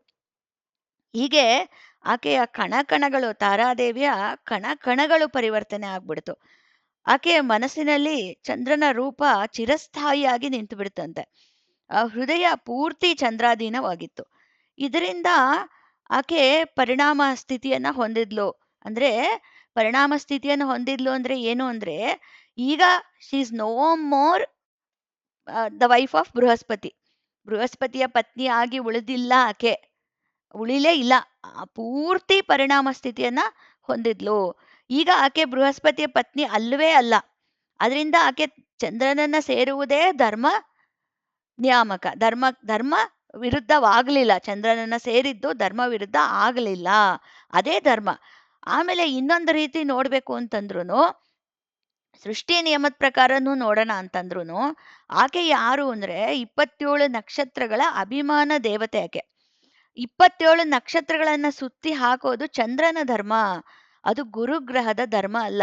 ಗುರುಗ್ರಹ ಸುತ್ತಲ್ಲ 27 ನಕ್ಷತ್ರ, ಚಂದ್ರನ ಧರ್ಮ ಅದು. ಆದ್ರಿಂದ ಆಕೆ 27 ನಕ್ಷತ್ರದ ಅಭಿಮಾನ ದೇವತೆ ಆದ ತಾರಾದೇವಿ ಚಂದ್ರಮಂಡಲಕ್ಕೆ ಅಭಿಮಾನ ದೇವತೆ ಆದ ಚಂದ್ರನೊಡನೆ ಕೂಡುವುದೇ ಧರ್ಮಸಮ್ಮತ ಅಂತ. ಅಂದ್ರೆ ಇಲ್ಲಿ ಧರ್ಮ ಸೂಕ್ಷ್ಮ ಅಂತ ಹೇಳ್ತಾರಲ್ಲ, ಇದು ತುಂಬಾ ಒಂದ್ ರೀತಿ ಕಷ್ಟಕರವಾದದ್ದು. ಧರ್ಮ ಸೂಕ್ಷ್ಮದ ಪ್ರಕಾರ ತಾರಾದೇವಿ ಮಹಾಪತಿವ್ರತೆ ಅಂತ.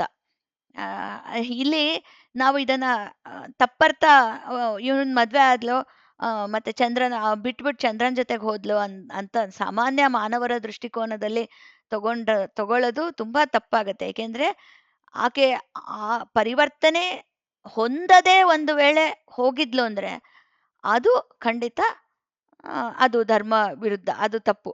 ಬಟ್ ಆಕೆ ಪರಿವರ್ತನೆ ಆ ಮಟ್ಟಕ್ಕೆ ಆಕೆ ಅಂತ ಕಣಕಣವು ಕೂಡ ಆಕೆದು ಪರಿವರ್ತನೆ ಆಗಿ ಆ ಬೃಹಸ್ಪತಿಯ ಪತ್ನಿಯೇ ಅಲ್ಲ ಆಕೆ. ಆ ಸಂಪೂರ್ಣ ಚಂದ್ರನ ವಶವಾಗಿದ್ಲು. ಆದ್ರಿಂದ ಆಕೆ ಮಹಾಪತಿವ್ರತೆ ಆಗಿ ಅಂತ ನಾವು ಹೇಳ್ತೇವೆ ಅಂತ. ಇದಕ್ಕೆ ಸಂಬಂಧವಾಗಿ ಭೀಷ್ಮನ ಒಂದು ಚಿಕ್ಕದಾಗಿ ಕತೆ ಕೂಡ ಬರುತ್ತೆ ಇದರಲ್ಲಿ. ಈಗ ಅಂದ್ರೆ ಈ ಪರಿವರ್ತನೆ ಅಂದ್ರೆ ಏನು, ಪರಿವರ್ತನೆ ಆಗೋದು ಅಂದ್ರೆ ಏನು ಅನ್ನೋದಕ್ಕೆ ಈ ಭೀಷ್ಮಂದ ಕೂಡ ಒಂದು ಕತೆ ಬರುತ್ತೆ. ಈಗ ಭೀಷ್ಮ ಕೊನೆಗೆ ಯುದ್ಧ ಅಂತ್ಯದಲ್ಲಿ ಇನ್ನೇನ್ ಮುಗಿಬೇಕಾದ್ರೆ ಗೊತ್ತಿಲ್ಲ ನಮ್ಗೆಲ್ಲ, ಅರ್ಜುನ ಶಯ್ಯ ಮೇಲೆ ಮಲಗಿಸ್ದ, ಅಷ್ಟೊಂದು ಬಾಣಗಳನ್ನ ಹೊಡೆದಿದ್ದ ಭೀಷ್ಮನಿಗೆ. ಆ ಶಯ್ಯ ಮೇಲೆ ಮಲ್ಕೊಂಡಾಗ ಯುಧಿಷ್ಠಿರನಿಗೆ ಧರ್ಮಬೋಧೆ ಮಾಡ್ತಾನೆ ಭೀಷ್ಮ. ಆಮೇಲೆ ಹೇಗೆ ರಾಜ್ಯವನ್ನ ಆಳ್ಬೇಕು ಎಲ್ಲ ಸಾಕಷ್ಟು ಬೋಧೆಗಳನ್ನ ಭೀಷ್ಮ, ಮಹಾಭಾರತದಲ್ಲಿ ಅದು ದೊಡ್ಡ ಒಂದು ಅಧ್ಯಾಯವೇ ಇದೆ ಭೀಷ್ಮನ ಬೋಧೆಗಳು. ಆಗ ಭೀಷ್ಮ ಬೋಧೆ ಮಾಡ್ತಾ ಇದ್ನಂತೆ, ಕೆಟ್ಟ ಕರ್ಮ ಎಲ್ಲಾರು ನಡೀತಾ ಇರ್ಬೇಕಾದ್ರೆ ಅಲ್ಲಿ ಅದನ್ನು ವಿರೋಧಿಸ್ಬೇಕು, ಸಾಧ್ಯವಾದಷ್ಟು ವಿರೋಧಿಸ್ಬೇಕು, ಇಲ್ಲ ಅಂದ್ರೆ ಅಲ್ಲಿಂದ ಎದ್ದು ಹೋಗ್ಬೇಕು ಅಂತ ಹೇಳಿದ್ನಂತೆ. ಈಗ ಒಂದು ಸಮಸ್ಯೆ ಆಗಿದ್ದೇನು ಅಂದ್ರೆ, ಈಗ ನೋಡಿ ವಿದುರ ಏನ್ ಮಾಡ್ದ, ಅದನ್ನ ವಿರೋಧಿಸ್ದ. ಅಲ್ಲಿ ಯಾವಾಗ ದ್ರೌಪದಿಯ ವಸ್ತ್ರಾಪಹರಣ ನಡಿಬೇಕಾದ್ರೆ ವಿದುರ ಅದನ್ನ ವಿರೋಧಿಸ್ತಾನೆ. ಎದ್ದು ವಿರೋಧಿಸಿ ಅಲ್ಲಿಂದ ವಿರೋಧಿಸಿ ಅದು ಉಪಯೋಗ ಆಗ್ಲಿಲ್ಲ ಅಂದಾಗ ಅಲ್ಲಿಂದ ಆ ಜಾಗ ಖಾಲಿ ಮಾಡ್ತಾನೆ. ಎದ್ದು ಅಲ್ಲಿ ಹೊರಗಡೆ ಹೊರಟೋಗ್ಬಿಡ್ತಾನೆ. ಅವನು ಅಲ್ಲಿರಲ್ಲ ಆ ಸಂದರ್ಭದಲ್ಲಿ. ಅದು ಅವನಿಗೆ ಏನೂ ಬರ್ಲಿಲ್ಲ ಅದಕ್ಕೆ ತಪ್ಪು ಅನ್ನೋದಾಗ್ಲಿಲ್ಲ. ಆದ್ರೆ ಇಲ್ಲಿ ಭೀಷ್ಮರು, ದ್ರೋಣರು, ಕೃಪಾಚಾರ್ಯರು ಇವರೆಲ್ಲ ತಿಳಿದಂಥವ್ರು ಅನ್ನೋರು ಇದ್ರೂ ಕೂಡ ಅಲ್ಲಿ ಇವರೆಲ್ಲ ಸ್ತಬ್ಧವಾಗ್ಬಿಟ್ರು. ಇವರೇ ಒಂದು ಕನ್ಫ್ಯೂಷನ್ ಅಲ್ಲಿ ಕೂತ್ಕೊಂಡ್ಬಿಟ್ರು. ಅವಳು ದಾಸಿನೋ ಅಲ್ವೋ? ಅವಳು ದಾಸಿ ಹೌದೋ ಆಗ್ಲೋ? ದಾಸಿ ಆದ್ಲೋ ಆಗ್ಲಿಲ್ವೋ? ಈ ರೀತಿ ಅಲ್ಲೋ ಮುಖ್ಯ ಯಾವುದು ಅಲ್ಲಿ ಒಂದು ಹೆಣ್ಣಿನ ಒಂದು ಪರಿಸ್ಥಿತಿಯಲ್ಲಿ ಏನಾಗ್ತಿದೆ? ಅದರಲ್ಲೂ ಮನೆ ಸೊಸೆ. ಸೊಸೆ ಆ ಮನೆತನದ ಒಂದು ಸೊಸೆಯ ಪರಿಸ್ಥಿತಿ ಏನಾಗ್ತಿದೆ ಅನ್ನೋದನ್ನ ನೋಡದೆ, ಒಂದು ಹೆಣ್ಣಿನ ಪರಿಸ್ಥಿತಿನ ಈ ರೀತಿಯಲ್ಲಿ ಇರ್ಬೇಕಾದ್ರೆ ನಾವು ಕಾಪಾಡಬೇಕು ಅದು ಧರ್ಮ ಅಂತ ನೋಡದೆ ಅಲ್ಲಿ ಅವಳು ಆಟದಲ್ಲಿ ಸೋತ್ರು, ಅವಳು ದಾಸಿ ಆದ್ಲೋ ಆಗ್ಲಿಲ್ವೋ ಅನ್ನೋ ಕನ್ಫ್ಯೂಷನ್ ಅಲ್ಲೇ ಕುತ್ಕೊಂಡ್ಬಿಟ್ರು. ಅವರಿಗೆ ಅವಾಗ ಆ ಧರ್ಮ ಸೂಕ್ಷ್ಮ ಏನು ಅಂತ ಯೋಚನೆ ಮಾಡ್ತಾ ಕುತ್ಕೊಂಡ್ರು. ಅವ್ರಿಗೆ ಧರ್ಮ ಸೂಕ್ಷ್ಮ ಗೊತ್ತಾಗ್ಲಿಲ್ಲ ಆ ಸಂದರ್ಭದಲ್ಲಿ. ಅದಕ್ಕೆ ಅವರಿಗೆ ಆ ಒಂದು ಇದು ತಗಲ್ಬಿಡ್ತು. ಅದಕ್ಕೆ ಅವರು ಹತರಾಗೋಕೆ ಅದು ಕೂಡ ಕಾರಣ. ಕೃಷ್ಣ ಅವರನ್ನ ನೀನು ಹೊಡಿಬೇಕು ಅಂತ ಅರ್ಜುನಂಗೆ ಹೇಳಿ ಅವ್ರು ದೊಡ್ಡವರು, ಅವರು ನಾನು ಕೊಲ್ಲಲ್ಲ ಅಂತ ಅರ್ಜುನಂಗೆ ಪಾಪ ತುಂಬಾ ಪ್ರೀತಿ ಗೌರವ ಇರುವಂಥವ್ರು ಅವರೆಲ್ಲ. ಆದರೂ ಕೂಡ ಅವರನ್ನ ಹಾಗೆಲ್ಲ ಕೊಲ್ಸಿದ್ದು ಯಾಕೆ ಅಂತಂದ್ರೆ ಅವರು ಆ ಕಾರಣದಿಂದನೇ ಅವರಿಗೆ ಆ ಹತರ ಆಗ್ಬೇಕಾಗಿ ಬಂದಿದ್ದು ಅವ್ರಿಗೆ. ಮತ್ತೆ ಇಲ್ಲಿ ಭೀಷ್ಮರು ಹೇಳ್ತಾರಲ್ಲ, ಆ ಕೆಟ್ಟ ಕರ್ಮ ನಡಿಬೇಕಾದ್ರೆ ಅಲ್ಲಿ ಇರಬಾರ್ದು. ಸಾಧ್ಯವಾದಷ್ಟು ವಿರೋಧಿಸ್ಬೇಕು. ಆಗ್ಲಿಲ್ಲ ಅಂದ್ರೆ ಅಲ್ಲಿಂದ ಹೊರಟೋಗ್ಬೇಕು ಅಂತ ಹೇಳಿದಾಗ ದ್ರೌಪದಿ ಪಕ್ಕಂತ ನಗ್ತಾಳಂತೆ. ಶರಶಯ್ಯ ಮೇಲೆ ಮಲ್ಕೊಂಡಿರೋ ಭೀಷ್ಮರು ಈ ರೀತಿ ಹೇಳಿದಾಗ ದ್ರೌಪದಿ ಪಕ್ಕಂತ ನಗ್ತಾಳೆ. ಹೌದು, ಯಾಕೆಂದ್ರೆ ಆ ಮಾನಭಂಗ ಆದ ಸಮಯದಲ್ಲಿ ಅವರು ಅಲ್ಲಿದ್ರು. ಅಲ್ಲಿ ವಿರೋಧಿಸ್ಲು ಇಲ್ಲ, ಸುಮ್ಮನೆ ಕೂತಿದ್ರು. ಅದಕ್ಕೆ ಭೀಷ್ಮರಿಗೆ ಅರ್ಥ ಆಯ್ತು, ದ್ರೌಪದಿ ಯಾಕೆ ನಕ್ಳು ಅಂತ ಅರ್ಥ ಆಯ್ತು ಭೀಷ್ಮರಿಗೆ. ಅವಾಗ ಅವ್ರು ಹೇಳ್ತಾರಂತೆ, ನೋಡಮ್ಮ, ನಾನು ದುರ್ಯೋಧನನ ಅನ್ನ ತಿಂತಾ ಇದ್ದೆ ನಾನು. ಅವಾಗ ದುರ್ಯೋಧನನ ಅನ್ನ ತಿಂತಾ ಇದ್ದಿದ್ರಿಂದ ಬುದ್ಧಿ ಭ್ರಷ್ಟವಾಗಿ ಹೋಗಿತ್ತು ನನಗೆ. ಆ ಕೆಟ್ಟ ರಕ್ತ ಎಲ್ಲ ಈಗ ನನ್ನ ಶರೀರದಿಂದ, ಆ ಬಾಣಗಳೇನು ಶರಶಯ್ಯ ಮೇಲೆ ಮಲಗಿದ್ರು, ರಕ್ತ ಹರಿತು ಹೊರಗಡೆ, ಅದೆಲ್ಲ ಹೊರಟೋಯ್ತಮ್ಮ. ಬುದ್ಧಿ ಈಗ ಕಲ್ಮಶರಹಿತವಾಗಿದೆ. ಈಗ ಸರಿ ಯಾವುದು ತಪ್ಪು ಯಾವುದು ಅನ್ನೋದು ನನಗೆ ಆ ಕ್ಲಾರಿಟಿ ಸಿಕ್ಕಿದೆ, ನಂಗೆ ಅರ್ಥ ಆಗಿದೆ ಅಂತ ಹೇಳ್ತಾರಂತೆ. ಅಂದ್ರೆ ಅಲ್ಲಿ ಇನ್ನೊಂದು ವಿಚಾರ ಇಲ್ಲೇನಂದ್ರೆ, ತಿನ್ನೋ ಆಹಾರ ನೋಡಿ, ತಿನ್ನೋ ಆಹಾರ ಯಾವ ಮೂಲದಿಂದ ಬರ್ತಾ ಇದೆ ಅಂತ. ಈಗ ಕೃಷ್ಣ ಬಂದಲ್ಲ, ಅವನು ಸ್ವೀಕರಿಸ್ಲಿಲ್ಲ. ಇಲ್ಲಿ ದುರ್ಯೋಧನ ಏನು ಭಕ್ಷ್ಯಭೋಜ್ಯಗಳನ್ನ ಮಾಡಿಸಿದ್ದ, ಎಂಥ ಒಂದು ಉಪಚಾರ ಎಲ್ಲ ಇತ್ತಲ್ಲ, ಅಲ್ಲಿ ಸ್ವೀಕರಿಸ್ಲಿಲ್ಲ ಅವನು ಅನ್ನನ. ಇಲ್ಲಿ ವಿದುರನ ಮನೆಗೆ ಬಂದು ಹಾಲನ್ನ ಕುಡಿತಾನೆ ಅವನು, ಹಾಲಿನ ಹೊಳೆನೆ ಹರಿಸ್ತಾನೆ. ನಮ್ಗೆಲ್ಲ ಗೊತ್ತಿದೆ ಈ ವಿಚಾರ. ನೋಡಿ, ಅನ್ನದ ಮೂಲ ಎಲ್ಲಿಂದ ಬರ್ತಾ ಇದೆ ಅನ್ನ. ಇದಕ್ಕೆ ಹಿಂದಿನ ಕಾಲದಲ್ಲಿ ಎಲ್ಲೆಲ್ಲೋ ಊಟ ಮಾಡ್ತಿರ್ಲಿಲ್ಲ, ಎಲ್ಲೆಲ್ಲೋ ಊಟ ಮಾಡಬೇಡ್ರಿ ಅಂತ ಹೇಳೋರು. ಏನಕ್ಕೆ ಅಂತಂದ್ರೆ, ಆ ಅನ್ನ ಅನ್ನೋದು ನಮಗೆ it is just A physical thing, ಊಟ ಅನ್ನೋದು. ಆದರೆ ಅದಕ್ಕೆ ಮಹತ್ವ ಎಷ್ಟಿದೆ ಅಂತನ್ನೋದು, ಅದು ಅದರ ಒಂದು ಸೂಕ್ಷ್ಮ ಏನಿದೆ, ಅದರದ ಒಂದು ಸ್ಥೂಲ ಅದೆಲ್ಲ ರಕ್ತ ಮಾಂಸ ಎಲ್ಲ ಆಗತ್ತೆ, ಅದು ಸ್ಥೂಲ ಒಂದು ವಿಚಾರ. ಆದ್ರೆ ಅದರ ಸೂಕ್ಷ್ಮ ವಿಚಾರ ಮನಸ್ಸಾಗುತ್ತೆ, ಬುದ್ಧಿ ಆಗುತ್ತೆ ಅಂತ ನಾವು ಮುಂಚೆ ಸಾಕಷ್ಟು ಬಾರಿ ಶ್ರೀಪಾದವಲ್ಲಭರ ಚರಿತ್ರೆಯಲ್ಲಿ ನೋಡಿದೀವಿ. ಹಾಗಾಗಿ ಅದರ ಸೂಕ್ಷ್ಮ ಏನಾಯ್ತು, ಭೀಷ್ಮರ ಬುದ್ಧಿಯಾಗಿ ಪರಿವರ್ತನೆ ಆಗಿ, ಆ ಮೂಲ ಅನ್ನೋದು ಸರಿ ಇರಲಿಲ್ಲ. ಆಹಾರದ ಮೂಲ ಏನಾಗಿತ್ತು, ಅಲ್ಲಿ ದುಷ್ಟತನ ತುಂಬಿದ್ರಿಂದ ಅವರ ಬುದ್ಧಿ ಭ್ರಷ್ಟ ಆಗಿತ್ತು ಕಣಮ್ಮ ನಂದು ಅಂತ ಅವ್ರು ಹೇಳ್ತಾರೆ. ಅಂದ್ರೆ ಅದು ಆಯ್ತು, ಈಗ ನನಗೆ ಕ್ಲಿಯರ್ ಆಗಿದೆ, ನಾನು ಕಲ್ಮಶರಹಿತವಾಗಿದ್ದೀನಿ ಅಂತ ಹೇಳ್ತಾರೆ. ಅಂದ್ರೆ ಅಲ್ಲಿ ಇನ್ನೊಂದು ವಿಚಾರ ನಾವು ಗಮನಿಸ್ಬೇಕು. ಇಲ್ಲಿ ಜೀವಕಣಗಳ ಪರಿವರ್ತನೆ ಅನ್ನೋದ್ರ ಬಗ್ಗೆ ಇರೋದು ಈ ಒಂದು ಚಾಪ್ಟರು. ಅಂದ್ರೆ ಇಲ್ಲಿ ಭೀಷ್ಮರು ಈಗ ಇಲ್ಲಿ ಪರಿವರ್ತನೆ ಹೊಂದಿದ್ದಾರೆ. ಈಗ Bhishma who was sitting when during the time when Draupadi was drag to the court, king's court, ಅವಾಗಿದ್ದ ಭೀಷ್ಮರು ಈಗಿರೋ ಭೀಷ್ಮರು ಬೇರೆ. ಅಂದ್ರೆ ಅದೇ ವ್ಯಕ್ತಿ ಅಲ್ಲ ಇವರು, ಅಲ್ಲಿ ಅವರ ಒಳಗಡೆ ಪರಿವರ್ತನೆ ಆಗಿದೆ. ಅಂದ್ರೆ ಈಗ ನಾವು ಯಾವುದೇ ವ್ಯಕ್ತಿಯನ್ನ ಕೂಡ ಇವರು ಹಿಂಗೆ ಅಂತ ನಿರ್ಧಾರ ಮಾಡ್ಬಿಡ್ತೀವಿ. ಅಂದ್ರೆ ನೋಡಿರ್ತೀವಿ, ಯಾವುದೋ 10 ವರ್ಷದ ಕೆಳಗಡೆ ನಾವು ಒಬ್ಬ ವ್ಯಕ್ತಿಯನ್ನ ನೋಡಿರ್ತೀವಿ, ಅವರ ಬಗ್ಗೆ ಒಂಚೂರು ಪರಿಚಯ ಇರುತ್ತೆ, ಇವ್ರು ಹಿಂಗೆ ಅಂತ. 10 ವರ್ಷದ ನಂತರ ನಾವು ನೋಡಿದೆ, ಅಥವಾ ಅದು ಪರಿವರ್ತನೆ ಅನ್ನೋದು ಯಾರಲ್ಲಿ ಎಷ್ಟು ವೇಗವಾಗುತ್ತೆ, ಎಷ್ಟು ನಿಧಾನವಾಗುತ್ತೆ ಅಂತ ಹೇಳಕ್ ಬರಲ್ಲ. ಒಬ್ಬರಲ್ಲಿ ಪರಿವರ್ತನೆ ಅನ್ನೋದು ಒಂದು 5 ತಿಂಗಳಲ್ಲಿ ಆಗ್ಬೋದು, 4 ತಿಂಗಳಲ್ಲಿ ಆಗ್ಬೋದು, ಕೆಲವರಿಗೆ ವರ್ಷ ಆಗ್ಬೋದು, ಕೆಲವ್ರಿಗೆ 10 ವರ್ಷ ಆಗ್ಬೋದು. ಆದ್ರಿಂದ ಒಬ್ಬ ವ್ಯಕ್ತಿಯನ್ನ ಇವನ್ ಇಂತಿಷ್ಟೇ ಅಂತ ನಿರ್ಧಾರ ನಾವು ಯಾವತ್ತೂ ಮಾಡಬಾರ್ದು. ಆ ವ್ಯಕ್ತಿ ಇವಾಗ ಏನು? Who is he now? What is he now? ಅಥವಾ who is she now? What is she now? ಅದು ಇಂಪಾರ್ಟೆಂಟು. ಒಬ್ಬ ವ್ಯಕ್ತಿ ಅದೇ ಆಗಿರೋದಿಲ್ಲ. ನಾವು ಕೂಡ ಅದೇ ಆಗಿರಲ್ಲ. ಶ್ರೀಪಾದವಲ್ಲಭರ ಚರಿತ್ರೆಯಲ್ಲೇ ಮುಂದೆ ಸಾಕಷ್ಟು ಬರುತ್ತೆ. ಜೀವ ಕಣಗಳು ಪ್ರತಿ ಪ್ರ ಪ್ರತಿ ಒಂದು ನಿಮಿಷಕ್ಕೂ ಬದಲಾವಣೆ, ಬದಲಾವಣೆ, ಬದಲಾವಣೆ ಹೊಂದುತ್ತಾನೇ ಇರುತ್ತಂತೆ ನಮ್ಮಲ್ಲಿರೋ ಆ ಜೀವ ಕಣಗಳು. ಹಾಗೇನೆ ನಾವು ಇಲ್ಲಿ ಇನ್ನೂ ಒಂದು ವಿಚಾರ ನಾನು ಹೇಳಬೇಕು ಅಂದ್ರೆ, ಈ ಆಹಾರ ಅಂತ ನಾನೇನು ಹೇಳಿದೆ, ಅದರಿಂದ ಪರಿವರ್ತನೆ ಆಗುತ್ತೆ ಅಂತ. ಆಹಾರ ಅಂದ್ರೆ ಬರೀ ಈ ಬಾಯಿಂದ ನಾವು ಏನು ಸ್ವೀಕಾರ ಮಾಡ್ತೀವಿ, ಆಹಾರ ಅಂದ್ರೆ ಅದೊಂದು ಆಹಾರ ಅಂತ ನಮಗೆ. ಆದ್ರೆ ಆಹಾರ ಅಂದ್ರೆ ಈ ಸೆನ್ಸಸ್ ಇಂದ, ಅಂದ್ರೆ ನಮ್ಮ ಇಂದ್ರಿಯಗಳಿಂದ ನಾವು ತೆಗೆದುಕೊಳ್ಳೋದು ಅಷ್ಟು ಆಹಾರನೇ. ಅಂದ್ರೆ ಈಗ ನಾವು ಕಣ್ಣುಗಳಿಂದ ನೋಡ್ತೀವಿ. ಏನೇನು ನಾವು ನೋಡ್ತೀವಿ, ಅದು ಕೂಡ ನಮ್ಮ ಆಹಾರ ಆಗುತ್ತೆ. ಅಂದ್ರೆ ಆಹಾರ ಅಂದ್ರೆ ಈ ಡೈಜೆಸ್ಟಿವ್ ಸಿಸ್ಟಮ್ ಒಳಗಡೆ ಹೋಗಿ ಡೈಜೆಸ್ಟ್ ಆಗೋ ಆಹಾರ ಅಲ್ಲ. ಇದು ಮನಸ್ಸಿಗ ಇದೆಲ್ಲ ಆಹಾರನೇ. ಡೈಜೆಸ್ಟ್ ಆಗಿ ಅದರ ಸೂಕ್ಷ್ಮ ಅಂಶ, ಅನ್ನ ಅನ್ನೋದು, ನಾವು ಅನ್ನ ಅಥವಾ what ever we take from mouth ಅದು ತಗೋತೀವಲ್ಲ, ಅದು ಅದ್ರ ಡೈಜೆಸ್ಟ್ ಆಗಿ ಅದರ ಸೂಕ್ಷ್ಮ ಅಂಶ ಅನ್ನೋದು ಮನಸ್ಸಾಗತ್ತೋ ಹೇಗೆ, ಹಾಗೇನೆ ನಾವು ಈಗ ಕಣ್ಣುಗಳಿಂದ ನಾವು ನೋಡಿದ್ದು, ಕಿವಿಗಳಿಂದ ಕೇಳಿದ್ದು, ಹಾಗೆ ನಮ್ಮ ಚರ್ಮ, ಈ ಎಲ್ಲಾ ಒಂದು ನಮ್ಮ ಮ್, ಇಂದ್ರಿಯಗಳೇನಿದೆ, ಆ ಇಂದ್ರಿಯಗಳ ಮೂಲಕ ವಿಚಾರಗಳು ನಮಗೆ ಸತತ ಸತತ ಸತತ ಬರ್ತಾನೆ ಇರುತ್ತೆ ಹೊರಗಡೆಯಿಂದ ವಿಚಾರಗಳು. ಅದೆಲ್ಲ ಕೂಡ ನಮ್ಮ ಆಹಾರನೇ. ಅದೆಲ್ಲ ನಮ್ಮ ಮನಸ್ಸಿಗೆ ಅದೆಲ್ಲ ಆಹಾರ.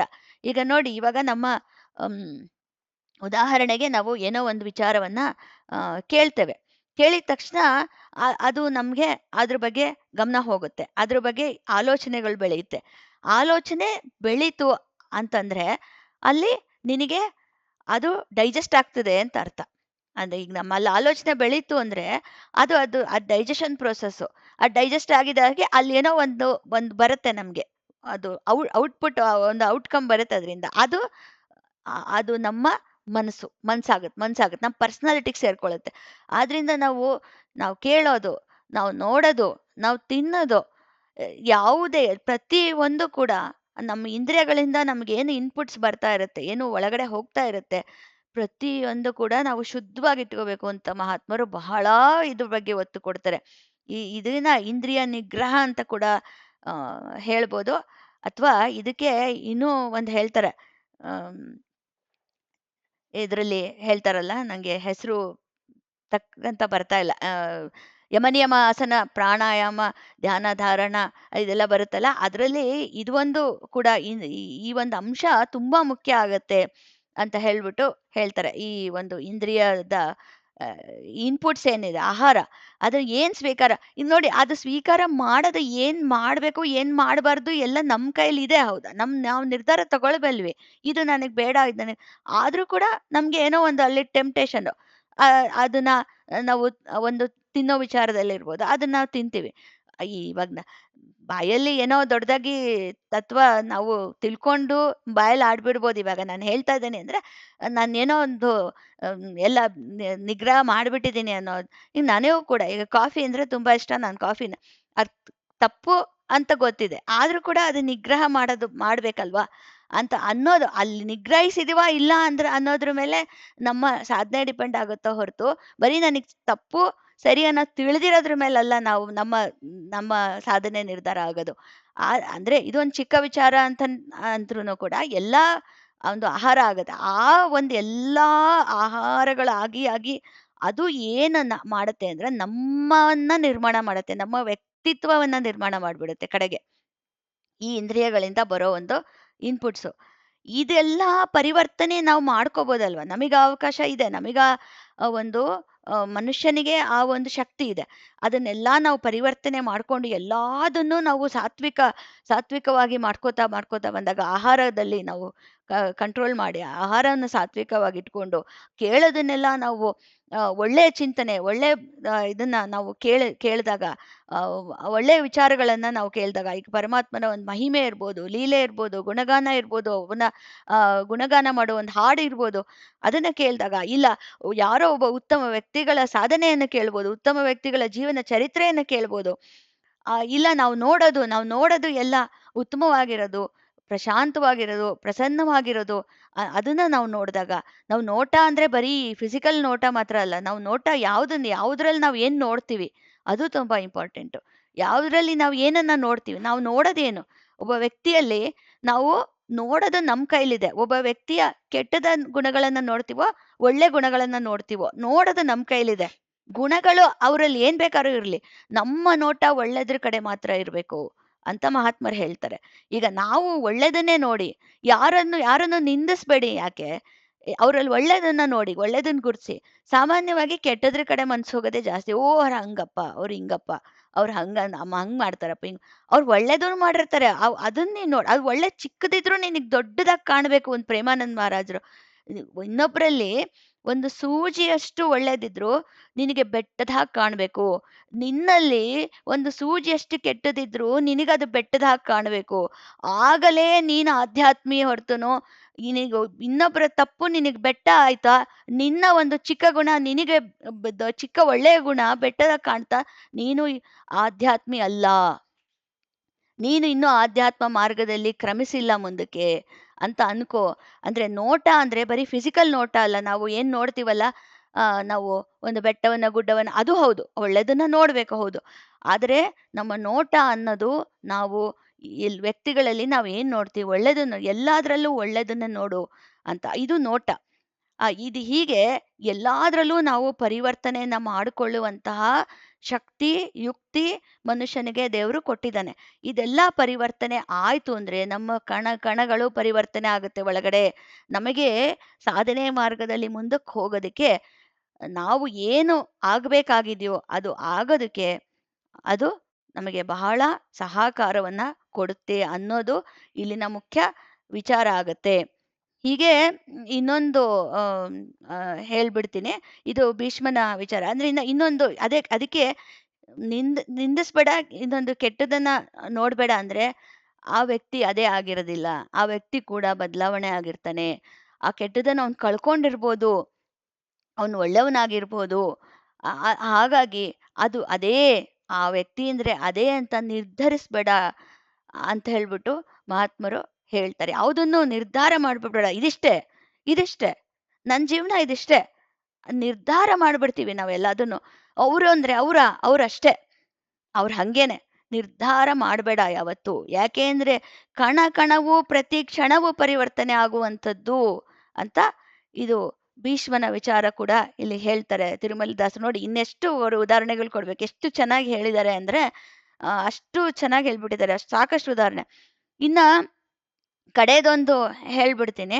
ಆ ಈ ಕಡೆಗೆ ಎಲ್ಲ ಅಹಲ್ಯ ಆಯ್ತು, ದ್ರೌಪದಿ ಆಯ್ತು, ತಾರಾ ಆಯ್ತು, ಸೀತೆ ಆಯ್ತು, ಮಂಡೋದರಿ ವಿಚಾರ. ಮಂಡೋದರಿ ವಿಚಾರ ಬಂದಾಗ, ಆಕೆ ಒಂದು ಜನ್ಮದಲ್ಲಿ, ಈಗ ನಾವು ಹಲವಾರು ಜನ್ಮಗಳನ್ನ ಎತ್ತಿ ಬಂದಿರ್ತೀವಿ. ಅಲ್ಲಿ ನಾವು ಗಂಡು ಬೇಕಾದ್ರೂ ಆಗಿರ್ಬೋದು, ಹೆಣ್ಣು ಬೇಕಾದ್ರೂ ಆಗಿರ್ಬೋದು. ಈಗ ನಾವು ಗಂಡ ಆಗಿದ್ದೀವಿ ಅಂದ್ರೆ ಯಾವುದೋ ಹಿಂದಿನ ಜನ್ಮದಲ್ಲಿ ನಾವು ಹೆಣ್ಣು ಕೂಡ ಆಗಿರ್ಬೋದು, ಏನ್ ಬೇಕಾದ್ರೂ ಕೂಡ ಆಗಿರ್ಬೋದು, ಪ್ರಾಣಿ ಕೂಡ ಆಗಿರ್ಬೋದು, ಆಗಿರ್ತೀವಿ. 84 ಲಕ್ಷ ಜೀವರಾಶಿಯನ್ನು ದಾಟಿ ಬಂದ ಈ ಶರೀರ ಅಲ್ವಾ. ಸೊ ಎಲ್ಲ ಏನ್ ಬೇಕಾದ್ರೂ ಆಗಿರ್ಬೋದು. ಆದ್ರೆ ಗಂಡು ಆಗಿರ್ಬೋದು, ಹೆಣ್ಣು ಆಗಿರ್ಬೋದು. ಮನುಷ್ಯ ಆಗಿದ್ದೀವಿ ಅಂತ ತಗೊಂಡ್ರೆ ಒಂದು ವೇಳೆ ಗಂಡು ಆಗಿರ್ಬೋದು, ಹೆಣ್ಣು ಆಗಿರ್ಬೋದು. ಹಾಗೆ ಮಂಡೋದರಿ ಅವಳ ಯಾವುದೋ ಒಂದು ಹಿಂದಿನ ಜನ್ಮದಲ್ಲಿ ಗಂಡಾಗಿ ಹುಟ್ಟಿರ್ತಾಳಂತೆ. ಆಗ ಆಕೆಗೆ 3 ಜನ ಪತ್ನಿಯರು. ಮಂಡೋದರಿ ಯಾವುದೋ ಒಂದು ಹಿಂದಿನ ಜನ್ಮದಲ್ಲಿ ಗಂಡಾಗಿ ಹುಟ್ಟಿದಾಗ ಆಕೆಗೆ 3 ಜನ ಪತ್ನಿಯರಿದ್ರಂತೆ. ಯಾವ ರೀತಿ ಪತ್ನಿಯರಿದ್ರು ಅಂದ್ರೆ, ಒಬ್ಬ ಪತ್ನಿಗೆ ತುಂಬಾ ಚಂಚಲ ಸ್ವಭಾವ ಇತ್ತು, ಇನ್ನೊಬ್ಬಳು ದುಷ್ಟ ಪ್ರವೃತ್ತಿಯ ಪತ್ನಿ ಇದ್ಲು, ಇನ್ನೊಬ್ಬಳು ಮೃದು ಸ್ವಭಾವದ ಪತ್ನಿ, ಮೂರನೇವಳು ಇದ್ಲು. ಹೀಗೆ ಚಂಚಲ ಸ್ವಭಾವದ ಹೆಂಡತಿ ವಾನರ ಜನ್ಮವನ್ನ ಎತ್ತಿ ಮುಂದೆ ವಾಲಿಯಾಗಿ ಹುಟ್ಟಿದ್ಲಂತೆ. ಹುಟ್ಟಿದ್ಲು ಅಂದ್ರೆ ಅವಾಗಿದ್ದು ಇದನ್ನ ತಗೊಂಡು ನಾವು ಹೇಳಿದ್ರೆ ಆಕೆ ಹುಟ್ಟಿದ್ಲು, ವಾಲಿಯಾಗಿ ಹುಟ್ಟಿದ್ಲು, ಚಂಚಲ ಸ್ವಭಾವದ ಪತ್ನಿ. ಆಮೇಲೆ ಆಮೇಲೆ ಆ ಕೆಟ್ಟ ಒಂದು ಸ್ವಭಾವದ ದುಷ್ಟ ಪ್ರವೃತ್ತಿಯ ಪತ್ನಿ ಇದ್ಲಲ್ಲ, ಆಕೆ ರಾವಣನಾಗಿ ಹುಟ್ಟಿದ್ಲು. ಇನ್ನೊಂದು ಶಾಂತ ಸ್ವಭಾವ, ಮೃದು ಸ್ವಭಾವದ ಪತ್ನಿ ವಿಭೀಷಣನಾಗಿ ಹುಟ್ಟುತ್ತಾಳೆ. ನಂತರ ಈ ಗ ಅಂದ್ರೆ ಈ 3 ಜನ ಪತ್ನಿಯರಿಗೆ ಪತಿಯಾಗಿದ್ದ ಮಂಡೋದರಿ ಅಂದ್ರೆ ಆವಾಗ ಪುರುಷ ಜನ್ಮ ಇದ್ದಾಗ ಇತ್ತಲ್ಲ, ಆ ಆ ಮ ಆ ಆಕೆ ಮಂಡೋದರಿಯಾಗಿ ಹುಟ್ಟಿದ್ಲು ಈ ಜನ್ಮದಲ್ಲಿ. ಈಗ ಆ 3 ಜನರಿಗೂ ಈಕೆ ಪತ್ನಿ ಆದ್ಲಂತೆ ಮಂಡೋದರಿ. ನೋಡಪ್ಪ ಈಗ ಹೀಗೆ ಹೆಂಗೆ ನಾವು ಪತಿವ್ರತೆ ಲಿಸ್ಟಲ್ಲಿ ಸೇರಿಸ್ಬಿಟ್ಟಿದಾರಲ್ಲ, ಏನಿದು ಅಂತ ನಮಗೆ ಭಾರಿ ಗೊಂದಲ ಬರ್ಬೋದು ನಮಗೆ. ಆದರೆ ತುಂಬಾ ಇದಾಗಿದೆ ಇದು. ತುಂಬಾ ಆಳವಾಗಿದೆ. ತುಂಬಾ ಅಂದ್ರೆ ತುಂಬಾ ಆಳವಾಗಿದೆ. ಎಷ್ಟು ಆಳಕ್ಕೆ ನಮ್ಗೆ ಹೋಗಕ್ಕೆ ಇಳಿಯಕ್ಕಾಗುತ್ತೋ ನಿಜವಾಗ್ಲೂ ಗೊತ್ತಿಲ್ಲ. ಯಾಕೆಂದ್ರೆ ಅಷ್ಟು ಆಳದಲ್ಲಿದೆ ಇದು ಮಂಡೋದರಿ ಕಥೆ ಅಂತೂನು. ಆ, ಈಗ 3 ಜನರಿಗೂ ಆಕೆ ಪತ್ನಿ ಆ, ಆಗ್ತಾಳೆ ಅಂತ. ಅಂದ್ರೆ ಮೊದಲು ಆ, ವಾಲಿಯ ಪತ್ನಿ ಆಗ್ತಾಳಂತೆ ಆಕೆ. ವಾಲಿಯ ಪತ್ನಿಯಾಗಿ ಅಂಗದನಿಗೆ ಜನ್ಮ ಕೊಡ್ತಾಳಂತೆ. ಯಾರು? ಮಂಡೋದರಿ ಅಂತ ಹೇಳ್ತೀವಿ. ಆದ್ರೆ ಮಂಡೋದರಿ ಮಂಡೋದರಿಯೇ ಅಲ್ಲ ಅದು. ಅದನ್ನ ಆಮೇಲೆ ಹೇಳ್ತೀನಿ ನಾನು. ಆ ವಾಲಿಯ ಪತ್ನಿ ಆದ್ಲು. ಆ, ಆ ವಾಲಿಯ ಪತ್ನಿಯಾಗಿ ಅಂಗದನಿಗೆ ಜನ್ಮ ಕೊಟ್ಟು ನಂತರ ರಾವಣನ ಪತ್ನಿ ಆದ್ಲು ಮಂಡೋದರಿ ಆದ್ಲು. ರಾವಣನ ಪತ್ನಿ. ನಂತರ ಆಕೆ ರಾವಣನ ಮರಣಾನಂತರ ಆಕೆ ವಿಭೀಷಣನ ಪತ್ನಿ ಆಗ್ತಾಳೆ. ಈಗ ಹೇಗೆ ಮತ್ತೆ? ಈಗ ಮಹಾಪತಿವ್ರತೆಯರ ಗುಂಪಲ್ಲಿ ಇದ್ದಾಳೆ ಮಂಡೋದರಿ ಅಂತಂದ್ರೆ ಇದು ಹೇಗೆ ಅಂತ ಅಂದ್ರೆ, ಈಗ ಆ, ವಾಲಿಯ ಪತ್ನಿ ನಮಗೆ ಸಾಮಾನ್ಯ ಬಹಳಷ್ಟು ಜನಕ್ಕೆ ಇದು ಗೊತ್ತಿಲ್ಲದೆ ಇರೋ ವಿಚಾರ ಇರ್ಬೋದು. ಏಕೆಂದ್ರೆ ವಾಲಿಯ ಪತ್ನಿ ತಾರಾದೇವಿ, ಆಗ್ಲೇ ಕೂಡ ನಾನು ಹೇಳ್ದೆ, ಹೌದು ವಾಲಿಯ ಪತ್ನಿ ತಾರಾದೇವಿ ಖಂಡಿತ ಅಂತ. ಮತ್ತೆ ಅಂಗದನಿಗೆ ಜನ್ಮ ಕೊಟ್ಟಿದ್ದು ಈಕೆ ಹೇಗಾಗ್ತಾಳೆ ಅಂತಂದ್ರೆ, ಆಕೆ ಮಂಡೋದರಿನೇನಾ ಅಂತಂದ್ರೆ ಮಂಡೋದರಿ ಅಲ್ಲ. ಆದ್ರೆ ಅದೇ ಅದೇ ಒಂದು ಆತ್ಮ, ಅದೇ ಆತ್ಮ. ಅದು ಹೇಗೆ ಅಂತಂದ್ರೆ, ಆಕೆ ವಾಲಿಯ ಪತ್ನಿ ಆದಾಗ ಆಕೆ ಹೆಸರು ಬೇರೆ ಇತ್ತು. ಆಕೆ ಬೇರೆ ಒಂದು ವ್ಯಕ್ತಿಯೇ ಆಗಿದ್ಲು. ವಾಲಿಗೆ ಹೇಗೆ ತಕ್ಕಂತೆ ಇರಬೇಕೋ ಹಾಗೆ ಆಕೆ ಆತನ ಪತ್ನಿಯಾಗಿ ಅಂಗದನಿಗೆ ಜನ್ಮ ಕೊಟ್ಲು. ನಂತರ ಅದು ಇದೆಲ್ಲ ನಿಮ್ಗೆ ರಾಮಾಯಣದಲ್ಲಿ ಬರ್ದಿದ್ಯಾ ಹೀಗೆ ಅಂದ್ರೆ ವಾಲ್ಮೀಕಿ ರಾಮಾಯಣದಲ್ಲಿ ಬರ್ದಿಲ್ಲ. ಶ್ರೀಪಾದವಲ್ಲಭರ ಚರಿತ್ರೆಯಲ್ಲಿ ಉಲ್ಲೇಖ ಇದೆ. ಬೇರೆ ಕಡೆ ಉಲ್ಲೇಖ ಇದೆಯಾ ಅಂತ ನಾನು ಕೂಡ ಒಂಚೂರು ವಿಸ್ತಾರವಾಗಿ ನೋಡಿದೆ. ಸ್ವಲ್ಪ ಮಟ್ಟಿಗೆ, ಬಹಳ ವಿಸ್ತಾರವಾಗಲ್ಲ, ಸ್ವಲ್ಪ ಮಟ್ಟಿಗೆ ನೋಡಿದೆ. ಖಂಡಿತ ಉಲ್ಲೇಖ ಇದೆ. ಅದು ಸಿಕ್ತು. ಇದು ಒಂದು ಈ ಫೋಕ್ ಟೇಲ್ಸ್ ಅಂತ ಹಾಡ್ತಾರಲ್ಲ, ಜನಪದ ಒಂದು ಸಾಹಿತ್ಯ ಇರುತ್ತೆ ನೋಡಿ ಕೆಲವು ಕಡೆ. ಈಗ ನಮ್ಮಲ್ಲೂ ಕರ್ನಾಟಕದಲ್ಲಿ ಕನ್ನಡದಲ್ಲೂ ತುಂಬಾ ಜನಪದ ಸಾಹಿತ್ಯ, ಈಗ ವೀರಗಾಸೆ ಥರ ಅದರಲ್ಲಿ ಕಥೆಗಳು ಎಲ್ಲ ಬರುತ್ತೆ ನೋಡಿ.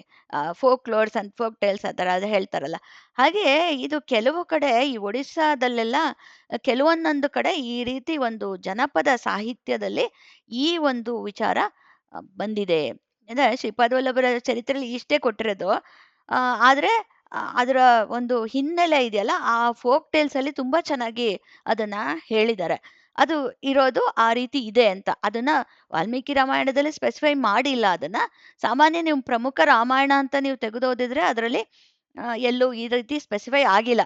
ಸೊ ಕನ್ಫ್ಯೂಸ್ ಆಗೋ ಚಾನ್ಸಸ್ ಇದೆ. ವಾಲಿ ಹೆಂಡತಿ ಆಗಿದ್ಲಾ ಅನ್ನೋ ಒಂದು, ಅಂಗದನಿಗೆ ಜನ್ಮ ಕೊಟ್ಲಾ ಅಂತ ಒಂದು ಕನ್ಫ್ಯೂಷನ್ ಇದೆ. ಆ ಫೋಕ್ ಟೇಲ್ಸ್ ಪ್ರಕಾರ ಒಂಚೂರು ನೋಡಿದಾಗ ನಮ್ಗೊಂದು ಕ್ಲಾರಿಟಿ ಸಿಗುತ್ತೆ.